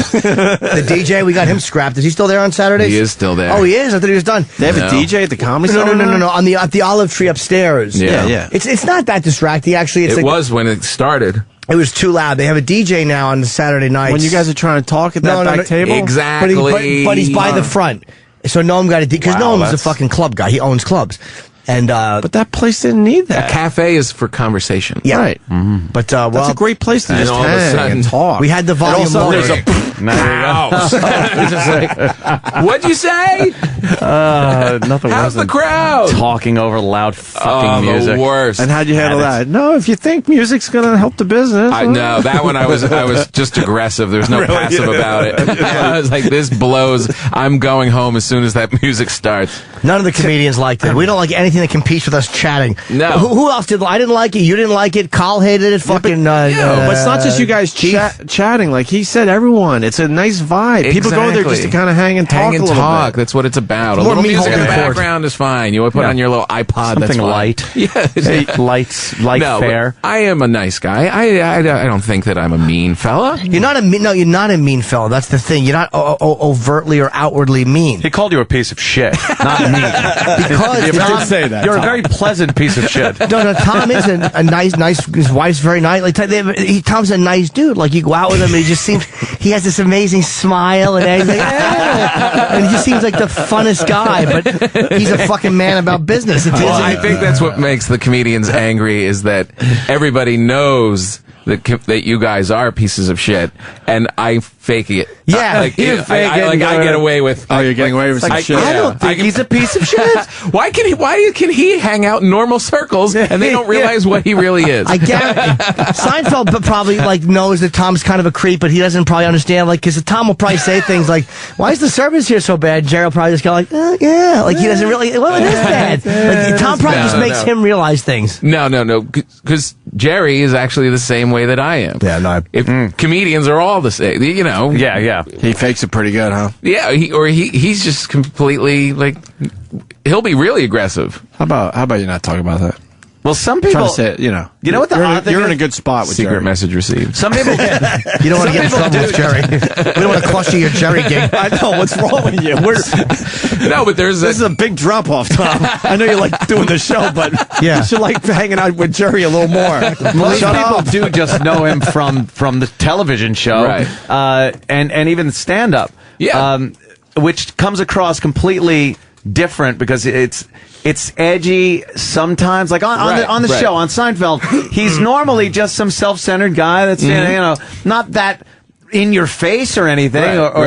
But there were a couple of episodes where he's like, "Oh, that's Jerry. Right. That's the real one." Jerry's just a little like just honest. They're just like people will come up and tell him a joke, and he'll just look at him and be like, what? "Why would you do that? Why would you do that?" And he'll get so uncomfortable, and he'll just terrible. But he's comfortable in this is why I like. I've had very limited interactions with him, but he's always been very nice. Yeah, you guys get along. But you know that when he's chatting with you, it's because he really wants to. There's no, and I told him when we were doing that Geraldo benefit. Actually, I was standing next to him on the line. Yeah, and somebody went to hug him or something, and he doesn't want to be fucking hugged, and he kind of tensed up, and the woman's like, "Oh, sorry." But he was right. You don't know him. He's going to hug him like you're fucking him. And like Oprah. Who the fuck would hug Oprah if you don't know? That's right. You did that. I didn't even realize. Oh, boy. But that's true. Awkward. I said to him, I'm like, dude, there is no. I'm like, what I like about you, I'm like, there's no bullshit in you. Yeah. You just interact honestly. And I think he said, are you joking? Like, there's a lot of bullshit. Like, I have to be nice. There's a lot of bullshit. Like, I guess he was saying, some of these hellos. Certain people, yeah. Some of these hellos were not as genuine as I thought they were. Maybe the conversation he was having at that very moment. Believe me, I consider this. Of course he's edgy. But there's always that thing of, in your act or on TV that you're a certain guy. And, there was this great story Dick Cavett had about Jack Benny. Dick Cavett loved Jack Benny, and he was working on the Tonight Show or something, and he got in the elevator with him. He just wanted to he would always sneak into the elevator at the last minute and ride with the big stars. And he gets in it with Jack Benny, and they're going down. And there's all these other people in there, and the people are just like, "So how's Rochester? And are you really cheap?" And asking all these Jack Benny stuff, and he's just smiling. And Dick Cavett thought to himself, "Wow, he really is very gracious. He really likes these people, and he handles himself. He's very giving." And the elevator opens, and everybody dumps off, and it's just Dick Cavett and Jack Benny. And Jack Benny goes to the little young Dick Cavett and goes, some days you just want to tell them to go fuck themselves.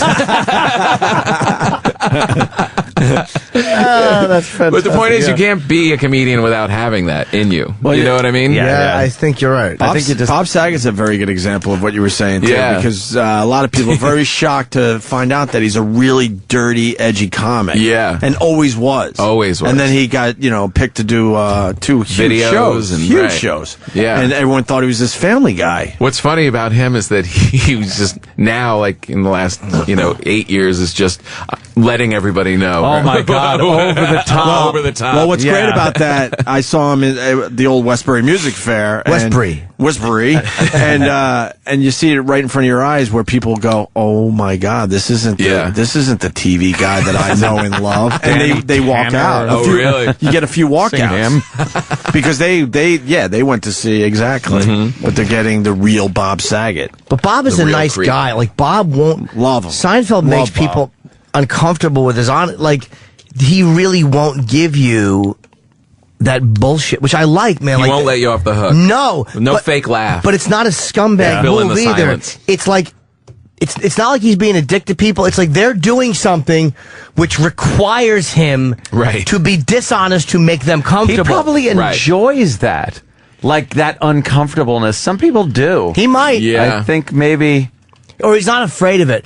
And I admire Some that. people are afraid of it. Really yeah. funny. I admire that he's not afraid of it. I'm afraid of it. I like right. I get uncomfortable and start fake laughing like, well, yeah, that's good. That's great. I'm going to make you feel okay because he's really shitting on you. Right. But I love that uncomfortableness. I love it. Someone came up to him. We were waiting for an elevator a couple weeks ago, and someone came up and had some kind of show, like some cable show or something, and she's like, "We'd really love you to do this show," and he just goes, "I don't know what that is." Oh, shit. It was so great. She thought, what show was it? Do you know, Tom? Offhand? Yes. It was the show on a show on the Yes Network. Ooh. It was like one of those talk shows on the Yes Network. Sports shows. Yeah. That's the enemy. We really want you to do it. Really, he just looks at her and goes, "I don't know what that is." Rather than just like, "Yeah, maybe," you know, or, "Yeah, we'll see." He's just, "I don't know what that is." And that's not a dick move. Is Bo Hop here? No. That's not a dick move, by the way. Because you are expecting him to behave in a way that let's say if you say, "Hey, Jerry, I'm a big fan," and he goes, "I don't care," that's a dick move. Right. But he doesn't do that. No. It's like he's not going to fake laugh for you. Which thank you. Which comedians, being honest. It's almost like he shames the rest of us into like not fake laughing. It's like, God damn it, I hate that I do that. Like, why should I pull that person off the hook when they're being an idiot? Yeah. Exactly. I do that. I fucking hate myself for it now. It really is. It's trying to break up that uncomfortable moment. Right, exactly. Instead of relishing I've done, have you ever done one of these things where you're watching a movie and you Yes, know... absolutely. Yes, I have to. Just want to let you know. I never have. Never have. No. Not yet. They're great. They move in 2 dimensions, though, but it's quite amazing. You watch a movie and you're with somebody else and you've seen the movie before and you know a douchey part's coming up and you purposefully talk over it so as to distract from the moment so you don't have to acknowledge with that other person that there's something so cringe-inducing on the screen. So you're just like, "Yeah, do you want anything to drink?" Or as it's happening, and then you can just relax when it's over. Yeah, I know. What would be a moment like that? I'm sorry, buddy. What would be a moment like that? Me telling that story? No. That was just your friend at a party at the table. Bernard's here. Okay. Oh, nice. No, I'm serious. Yeah, we can turn around. I can't think of an instance, but there have been Tom has to take Danny's seats. And on TV shows or movies. Studio around a little bit. Hold on one second. Douchey. What are you having fresh breath for when you kiss? You're popping gum in your mouth. I would have done that anyway. Yeah. Oh, okay.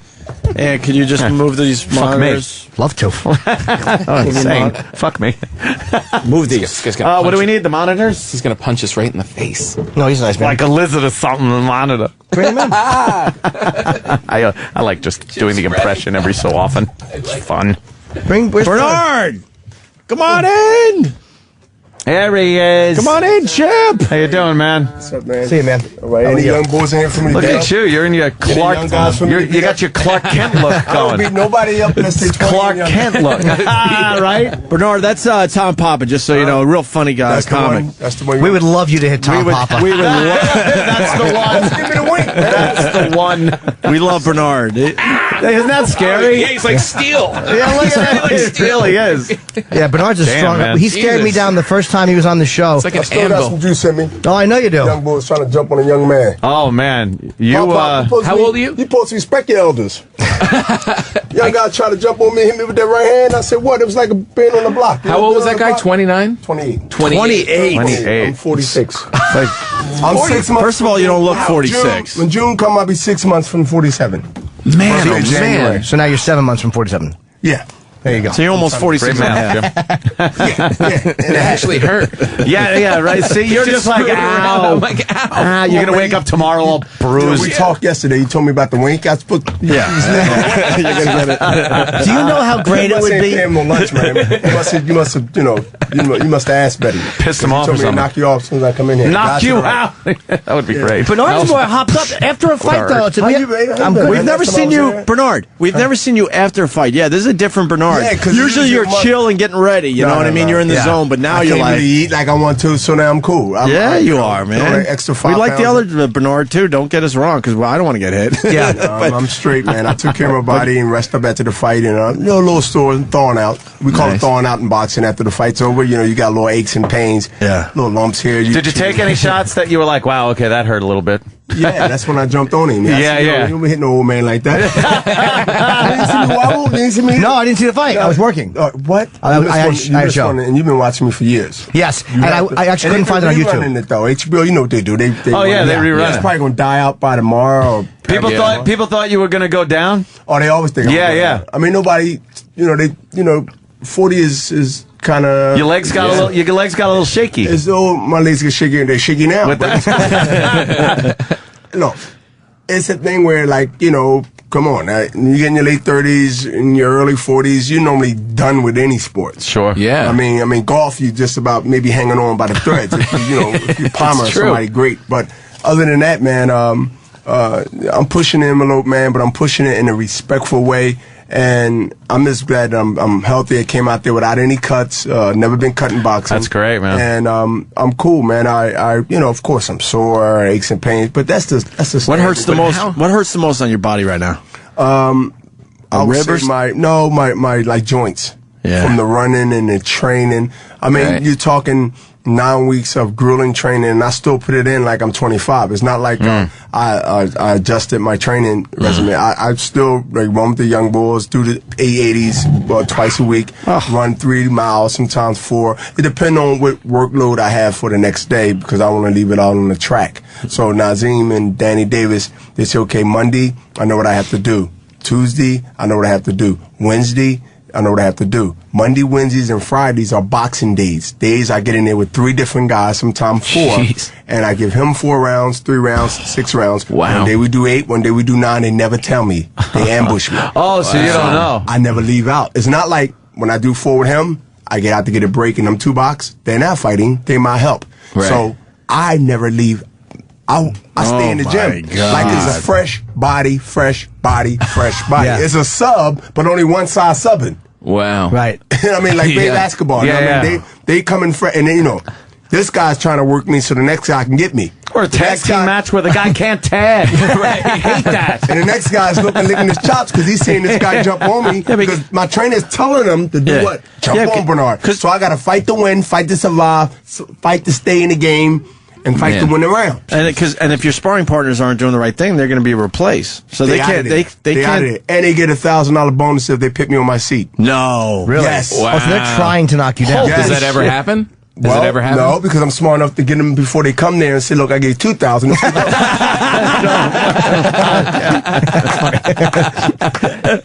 That's funny. That's really Do good. you take glucosamine for your joints? Yes.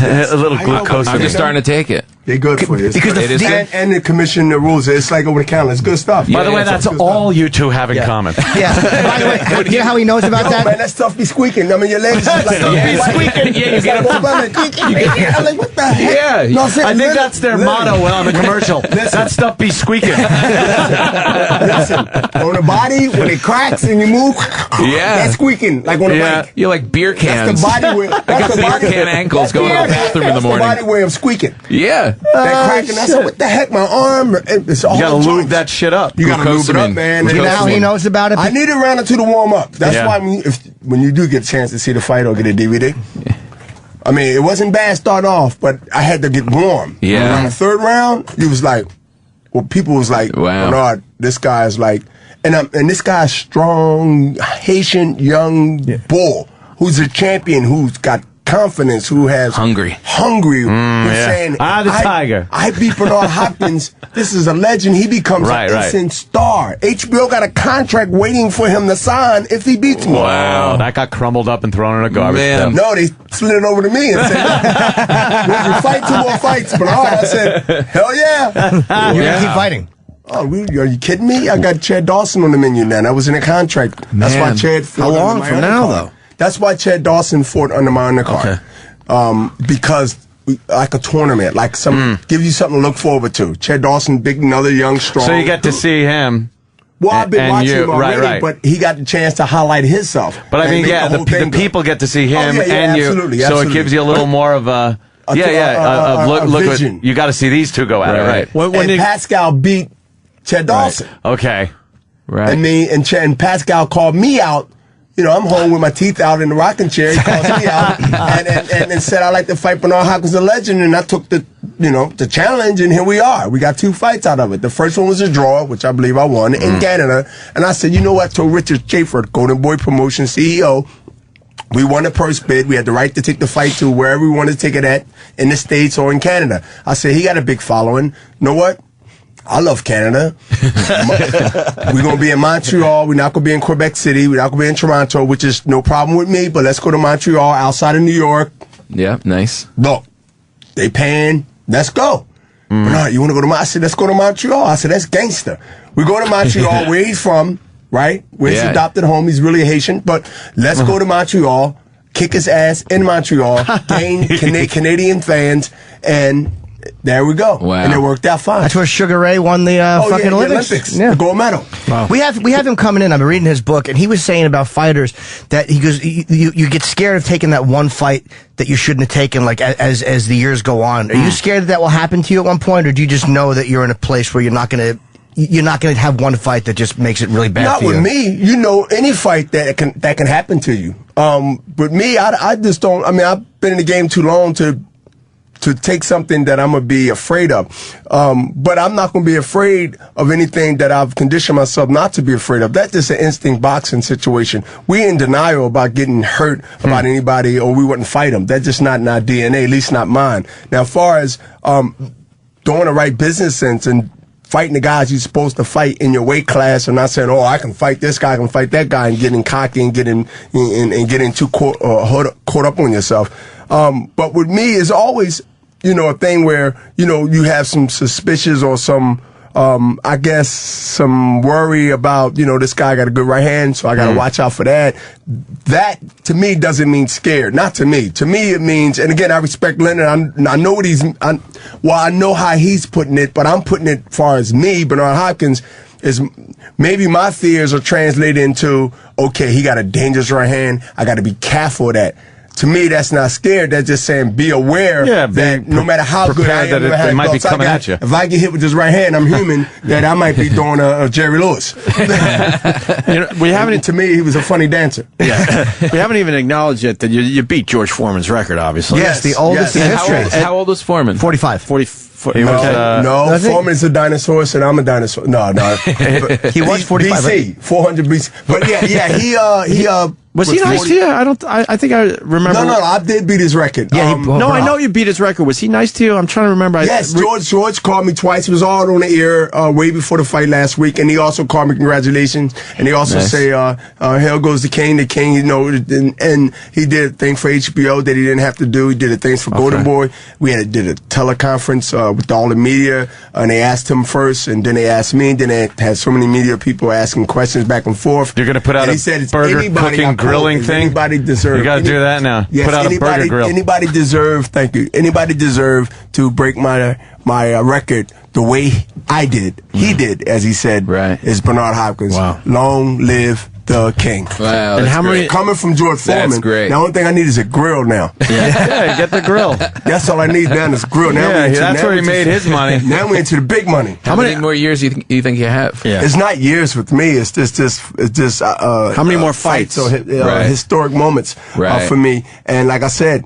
I got a 2-fight deal right now. Was 4, but 2-fight deal. Now we down to 2 with HBO, and I'm gonna fulfill that contract. Nice. And the last one, I'm hoping it will be a guy named Butte, who's a well-known Canadian who gets 50,000 people in the arena if he fights Donald Duck. You just keep beating up Canadians. And he's younger. Yeah, he really not that young. He's like 30, but that's young compared to 46. Yeah, sure. And he's a real born Canadian, and he gets, like I said, 50,000 people if he fight Donald Duck. Imagine me there. Yeah. So this is amazing. Here I'll be almost 47, and I'm still in a high demand. And again, we're not talking about Bernard. Of course you can get hurt at anything, no matter how old you are. But this is a blessing to be in a situation in a hard sport where we don't.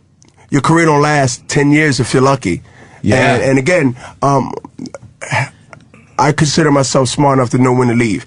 And I got a lot of other things great going on. I've been coming here many, many years, and I've done right by my decisions and my finances, and my personal life is intact. I'm not all over the place. That's important.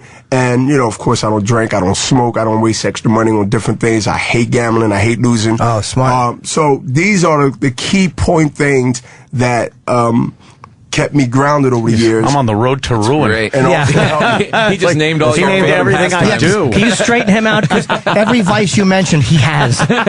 He gambles, I mean, for longevity, I think that's why I'm here too. I mean, yeah, I can say I'm that good, but I ain't a fool. I know there's a lot of other ingredients that goes in that success cake that I've been baking for all these years. It's one cake Iraq won't eat. The success cake. Yeah, that's right. That's our fat friend in there. The way you've been treating your body, you probably get sick. If you get a piece of that cake. Actually, I work out. You work out? Yeah, you got to. It's like one of those things. Exactly. He's been thawing out his whole life. Yeah. I do eyelid exercises. Close them for 8 hours, open them for a couple.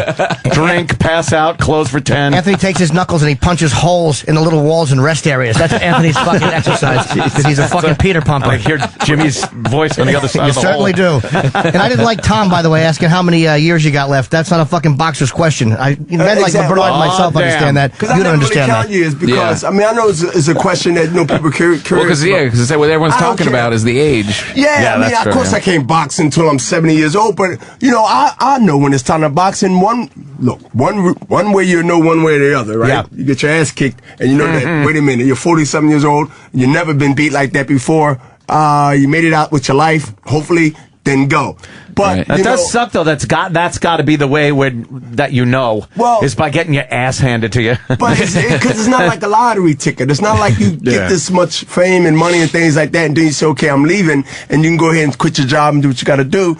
I mean, I've been doing this half my life. I'm 46. I've been boxing since 1988. As a professional, I started since I was 9 years old. So the math will tell you that this is what I've been doing for basically half of my life. Now, okay, if I'm blessed to get another 40 years on this earth, I want to enjoy those, not only healthy, not only with my daughter's 11 years old, just had another daughter. So I want to be there for them. I want to be there to talk sensible to the teacher when it's time. Right. So I understand these things. All these things become really important now because now I can set their life up and their kids' life if everything is done right.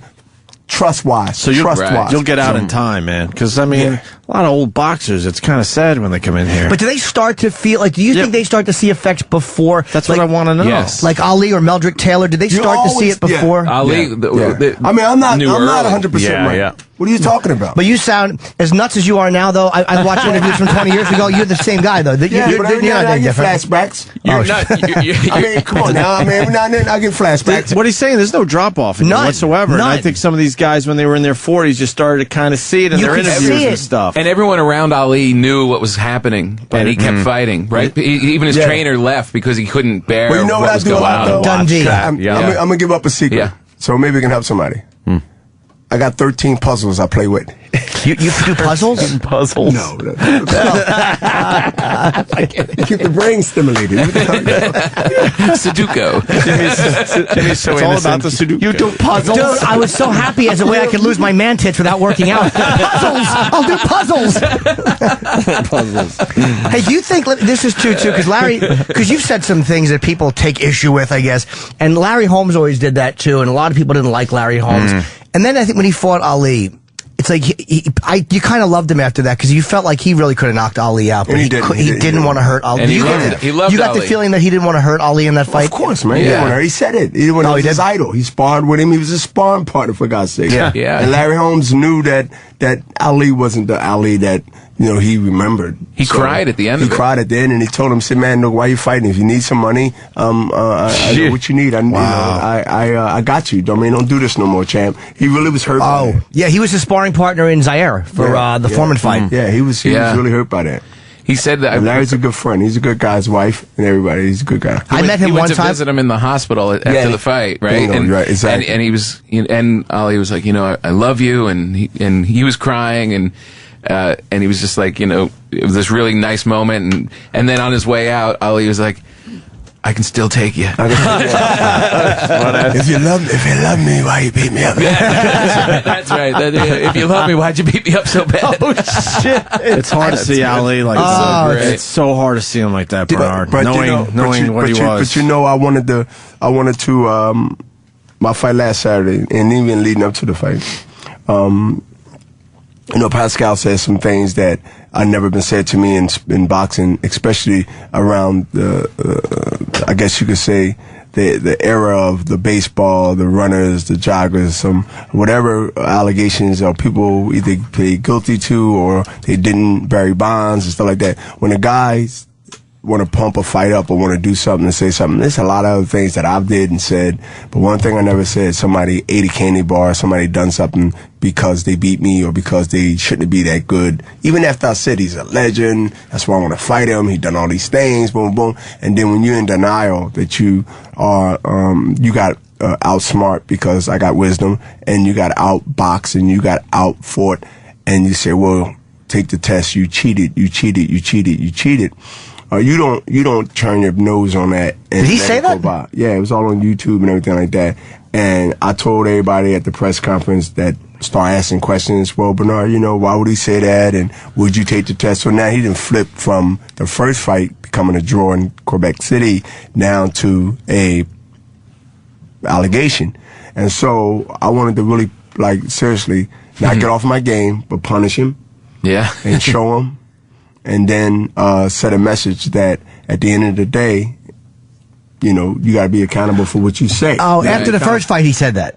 Yes. Oh, because after this fight, I heard he was pretty graceful in defeat. Right after the second fight. But this is all on the news, man. This is all on Sports Center and everything. Right. And, I know they're gonna ask him when I'm headed up ESPN in Hartford, Connecticut later on this afternoon.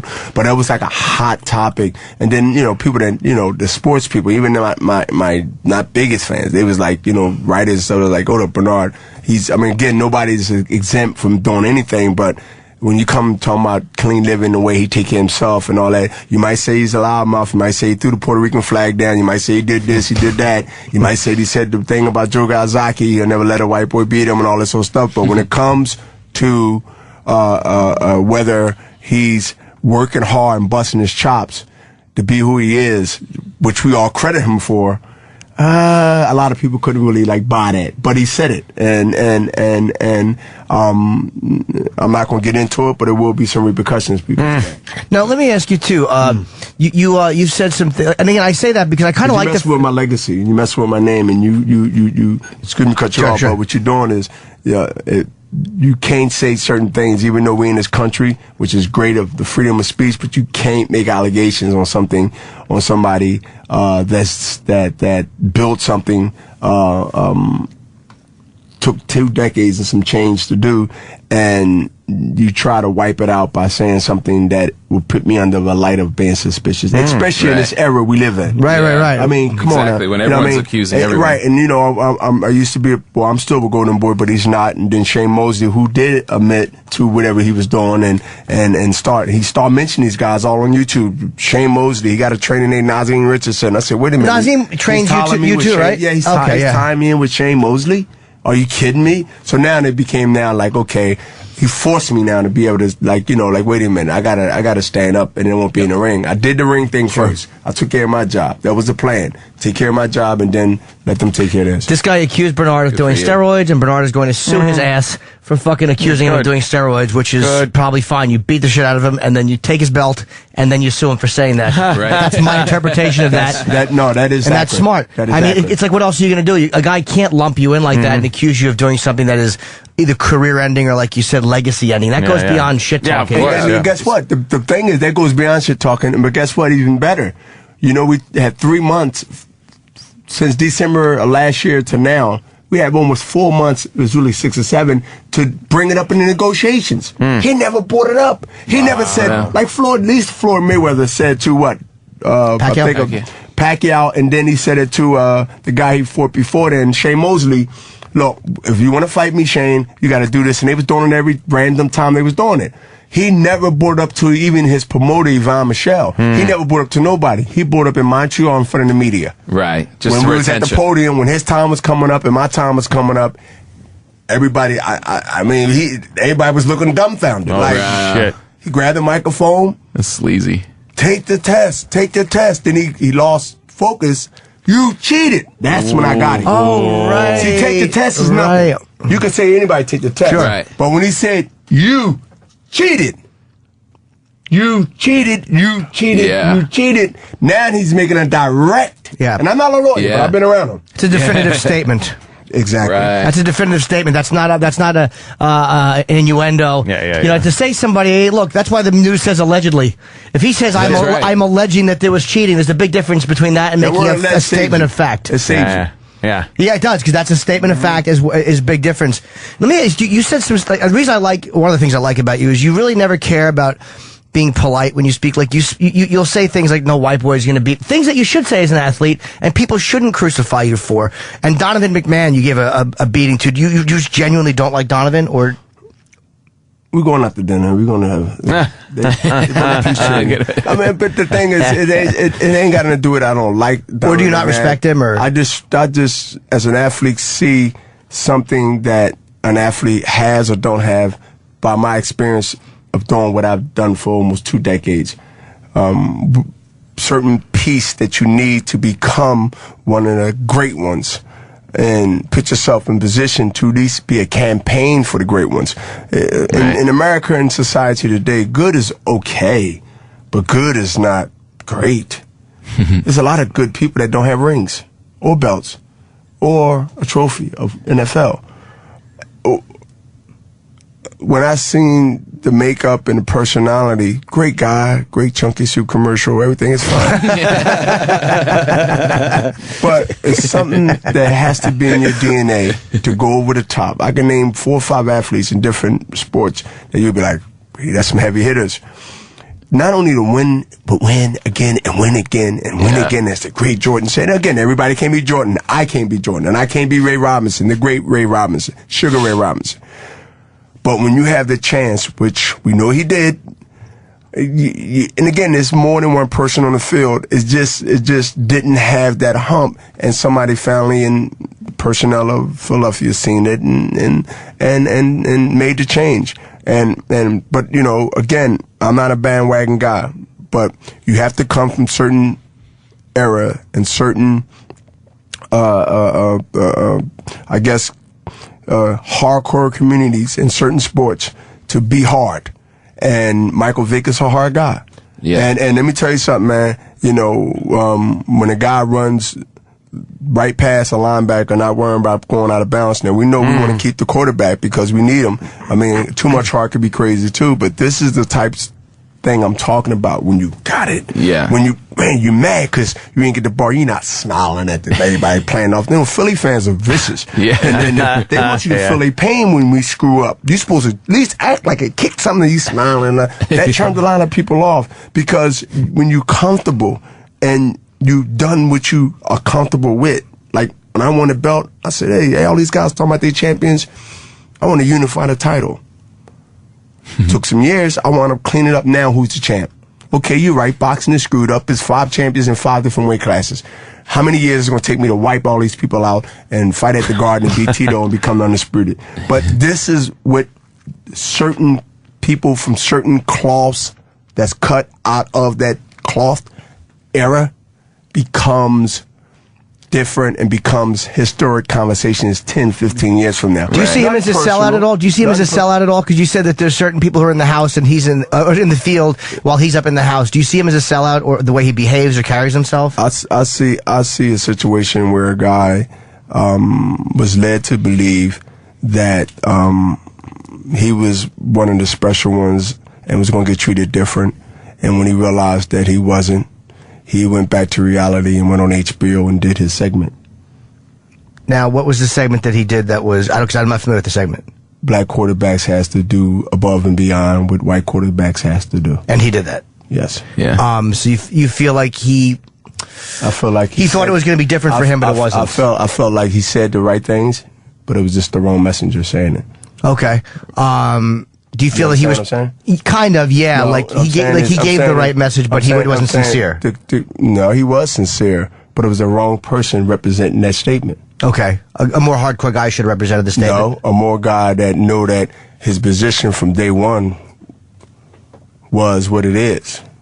So I think that if you played that role and now you hurt because all of a sudden now that you are starting to see what people have already told you, or maybe he know what I have said, and now he's starting to see that, man, I don't like that. The trade rumors, the backlash he got for that particular year, and you probably remember that, when they was talking about getting rid of him, they was talking about, you know, they shouldn't have drafted him when they booed him in Philadelphia from his draft.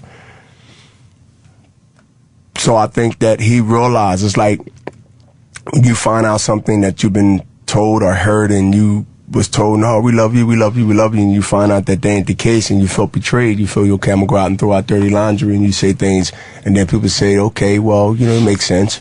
I remember the Doug Williams era in Washington, D.C. He got blackballed after he won the Super Bowl. I mean, but it is what it is. People don't like to talk about certain things because they're so sensitive about it, but, you know, that's what makes certain people, because they don't have problems talking about certain things no matter what the backlash and the controversy. That makes me me. I was born with courage in my DNA. And so was a lot of historic people before me and will be after me.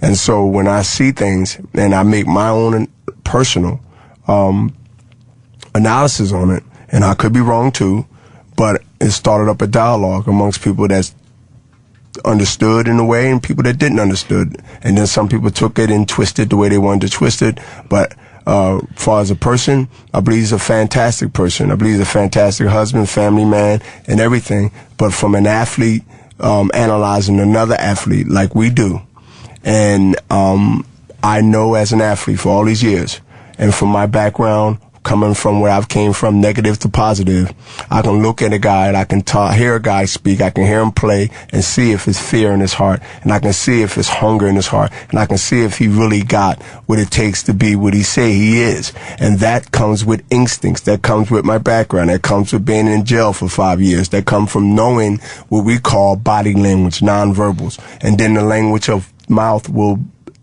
emulate or will back up what you say physically. So I have an inside track on not being a psychic, but I think the profession that I am for 20-something years, that when a guy tells me stuff all the time, what he's going to do to me and this and that, I know at the end it's the outcome what makes a difference, but we do read between, if you're experienced enough, whether this guy's just as scared as he's talking, but trying to talk tough. Do you feel your intuition? That's my advantage. Your intuition, my opponents, and that's my advantage of looking at instinct. That's all it is. Yeah. And I see that, and so when I see certain things, I'm at a bad. I'm a fan of everything sports is out there. So when I'm home in city and I'm looking at whether the Sixers or when I'm looking at whether the Phillies or the Eagles, I don't look at myself as being Bernard Hopkins and I can speak because I'm Bernard Hopkins. I get caught up like any other Philadelphia fan. I'm a hardcore fan and I criticize. By me being Bernard Hopkins and I have all these accolades tied to me, of course I get enough attention. I know that. But when I see something and there's times I'm mad, like, yo, man, this dude ain't even trying, man. This dude's punking up. I mean, who throws up at the Super Bowl? who get? I mean, okay, it's nervous. Okay, fine, we all nervous. But yo, this is national TV, man. Man up. This is what it is. There's no telling when you're gonna get back there. Don't you know how hard it is to get back to the Super Bowl? What does your instinct tell you about Jim's heart? Mm-hmm. He don't have any. Like nothing, like a black. He didn't have nothing. Just a black hole. That is kind of true. But at least one thing to tell you, he don't say he has one, and he know he don't. Yeah, at least thank you. At least around me, he always submitted to that. Be easy on me. You know I'm a punk, but but this is at least I respect that. Right. Fight back, Jim. Fight back. Talk Tony, and then he come to find out that it's all hollow in his chest. Right. Then I got a problem. I admit that I'm a sissy, and that is the difference. Sissy. I don't like the fact that you and the marriage ref are bonding over what a pussy I am. You know how hurtful that is? Wow, the truth is the truth. Oh, just a hollow cave in your chest. Yeah, I'm not a fighter, though. I've never been. I mean, I know you look at me and you probably think that I was groomed somehow to be one. Of course. See, Yeah. you know, when people say they're not a fighter, normally they come back and say, well, I'm a lover. I'm neither. So No. you just all messed up. I'm not a fighter, and I need Cialis to keep an erection. I'm I'm a disaster. We're getting the wrap up. We got to wrap up. Yeah. Bernard, that was fascinating to listen to. I got to tell you. Yeah, no problem, man. He just Always doesn't have the welcome heart back, to win the championship. As simple as that. You got to in have the end, the he's heart. got the skills, but he doesn't have that extra little fucking thing. A lot of people are front runners. Right. But you said, I think you said he wasn't black enough. The front, which I think wasn't that the exact quote or something? No. But the bottom line is, what is black enough? Black is no definitions or evidence to show that somebody's black enough. He's black, but when you into that society of you one of us, but you really understand that you can get tricked and think you are. Right. Because of the success, because of what you're hearing. And that's the difference between being able to be you. And no matter if it's going to be a thing where I got to be a certain way because I'm being accepted. You the quarterback and you the top quarterback. And if you get led into the situation where you corporate guy, we call them corporate guys. Right. So you can name a corporate guy, whatever. A corporate guy is going to do what corporate people tell him to do. We get that. Yeah. So you understand, everybody's listening to this serious thing across the world, wherever you're located, they understand the difference between the corporate guy and employee. Right. The corporate guy does what the corporate guy do what the corporate guy tells them. When a corporate guy go against those rules, the corporate guy gets punished. He gets traded. He gets talked about being traded. He runs and go on HBO and he talks about culture and he talks about what they have to do. Then everybody's shocked. They're like, wait a minute, we took care of you. Why are you throwing this out there? Why are you talking like this? This ain't you. You ain't supposed to do that. So they spank him and say, well, you ain't supposed to go there. A guy's supposed to be doing that. They're looking for a T.O. to do that. They're looking for maybe a Vic at the time to do that. They're looking for a Jim Brown to do that whole Jim Brown. You know, that you won't be surprised if you see that type of individual. But you, not you. That's gotcha. I totally get it. That's bullshit. Totally get it. I was pretending I had heart. Good job, Tim. For 5 more seconds, you would have had them. Yeah, or a head. What are you promoting, St. Bernard? What are you? Well, first, I'm on a tour, media tour. I'm fighting probably in September, October. It will be with Chad Dawson, hopefully. Nice. That's my contractual obligation. And look for the Butte fight or a big fight before I really hang it up. Because I'm not going to stay around too long. And guess what, y'all? This is not just saying it, because when you say it and you say it, people going to believe you. But it's about a wrap. There's no one else to fight after 1 or 2 more fights. And that's my contract with HBO. And how many months before the next fight? You're going to try to do it within the next year, right? September, October. Okay. Where are you fighting? Are you fighting in the States? I would like to fight in Canada. Oh, you do? Okay, you want to go back. Yeah, he doesn't like Canada. He likes beating up the He Canadians. likes beating up Good, they're annoying. I have to be Canadian. Just being in Canada. I bring my lunch there. Little known fact, Tom Papa is a Canadian. No, seriously, if you want to start with Tom listen, Papa, I got a big fan base in Canada. I will go to Canada tomorrow. All right, we really got to get God on. bless. Thank y'all. I want to take another photo with Bernard. Bernard, always a pleasure, sir. Absolutely, thanks, man. You usually have gloves for me. He's walking away from your picture. You don't think Jimmy's got gloves? He's walking away from Tom. Oh my God, Jimmy's got gloves. Got the gloves on. He remembers. Walking away from your picture. Of course, Jimmy's got gloves for Bernard. Brand new ones. Ah, yeah, there you go. The champ is signing Jim Norton's gloves. Bernard Hopkins, always a pleasure. He never forgot us. I think any glove that is signed, though, should be put on and blast Jimmy in the face with it. But I don't sell them. Wouldn't that be? You can sign to Jim. You know I don't sell them. No, I just mean should be put on and he should punch you with it. So you could have it signed and go, he hit me with that glove. Punches until the Sharpie comes off on your face. Yeah, it proves it. It's like a tattoo. It just stays there permanently. You can get that one to him. He will never share his gloves Of with course I me. will. You'll give me one of the gloves? Take it. Absolutely. I'll fucking take it. Damn, that's a good one. I'll sell that. I'll sell that shit. Oh, shit. Thank you, brother. Hello, eBay. Oh, my That's God. pretty damn cool. Tom Papa, the Marriage Rep. Season 2 of the Marriage Rep starts Sunday, Yes. June 26th at 10 p.m. and then airs for the following 9 weeks. You're the real deal, brother. You deserve all the success you got. You know that. Take care, Bernard. I'll and be Tom in Gotham Papa next week. Yeah, if you want to come see me live. Can you clean up the pits? I'm sorry. I sweat a lot. Did Bernard make you nervous? I just sweat all the time. I'm swimming. I really like Bernard though. He's a fucking brutally honest guy, and he's not uncomfortable to be around at all. Like he doesn't have a bully vibe to him. He's just a fucking. I really like him as a guy. But you do know, like, you know, it's probably like Siegfried and Roy felt about the Tigers. At some point, you're like, no, it's great. I do this, it's great. And then something happens and he just rips your face off. Right. Like, you know he's got the potential to just fuck you up. But I'm just him kidding around and just like knocking into you. He's steel. Yeah, it's He's like a girder. like an anvil. It's like a girder was being slammed against you. Yeah, from a human being. They're just built differently. He's just he's carbon fiber. I really liked his 7-minute answer to your question. It was a long one. God. And I said fascinating because it really was. It was a look going to tell him to shut up. It was a look into the culture of sports that they don't really discuss anywhere else. That was really interesting. It was interesting. He was basically describing that Michael Vick has what it takes to be a champion, and McNabb doesn't. Yeah, that's basically what he was saying. That is exactly what he was saying. Hopkins is soft, but he was explaining why. He's a Philly dude, man, and that Philly vibe when you see that's Keith Robinson. Keith Robinson. Yeah. Keith is a fucking Keith is a fucking lunatic. Like, oh yeah, he's a ballsy guy for real. Keith would fight anybody, even if he get beat up. The police. 6 at a time. Exactly. It's like, could you just give him your license, registration? Why are you pulling me over? Yeah. Just keep your hands on the wheel. Because I'm black man, why you pull him over? He would say that to a black cop. Your taillight was out, dummy. Going Philly crazy. That was funny. Black man got to have 2 taillights? What do you think of Jim's heart? He don't have one. Yeah. But he's told me that from the beginning that he was a punk. At least he knows it. You're a punk. What are you going to do? No, I'm not. Let me prove it to you. But he likes the fact that I don't talk shit. Yeah, see? You should talk some shit. That's why I said that's bullshit. You can't.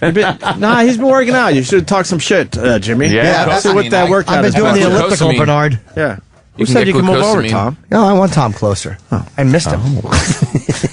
You see how Bernard, though, he sits very close. He was very close. He touches you a lot. He does. That was a nice watch he had. Yeah, he does. He grabs my arm a little bit, and I shut up when he does. It's like, Bernard, I just wanted to say arm grab. Okay, okay, sir. Okay, sir. Good point, sir. All right, sir.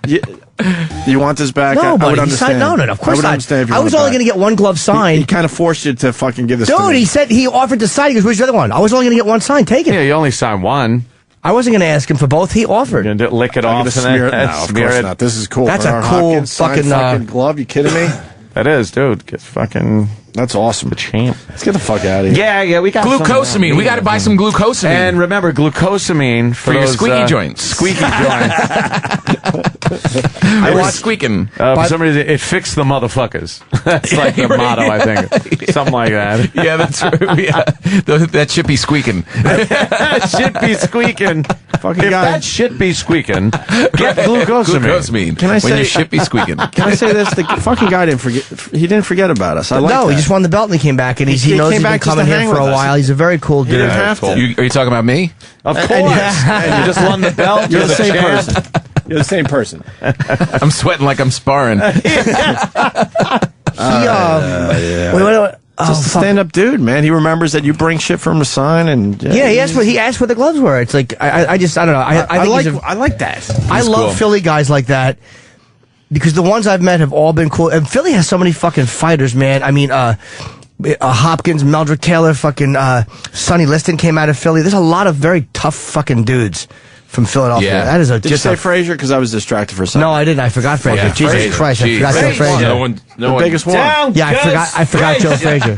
That's Keith Robinson. If Keith Robinson can box, Joe Frazier and Keith Robinson are really similar. But he said something that made me like he would agree with probably about McNabb because of that vibe. Keith would always say he got that vibe, but Keith has a really, as dumb as Keith is, he has a really good insight into people. Dumb as he is. Oh, he is. He's as stupid as they come. And I mean Keith, not Bernard. Yeah, of course. But Keith has a really good insight into people, man. He reads people very fucking well. Yeah, he's not a dumb guy. Yeah. I'm boring. Sorry, guys. Hey, Papa, this was a pleasure, brother. Yeah, it was fun seeing you guys again. Absolutely. I'll suck every cock in this room. Like I haven't. Once again, the marriage rap starts up Sunday, June 26th at 10 p.m. Yes. So, that's it for us. Thanks, guys. Opie and Anthony. The Opie and Anthony Show on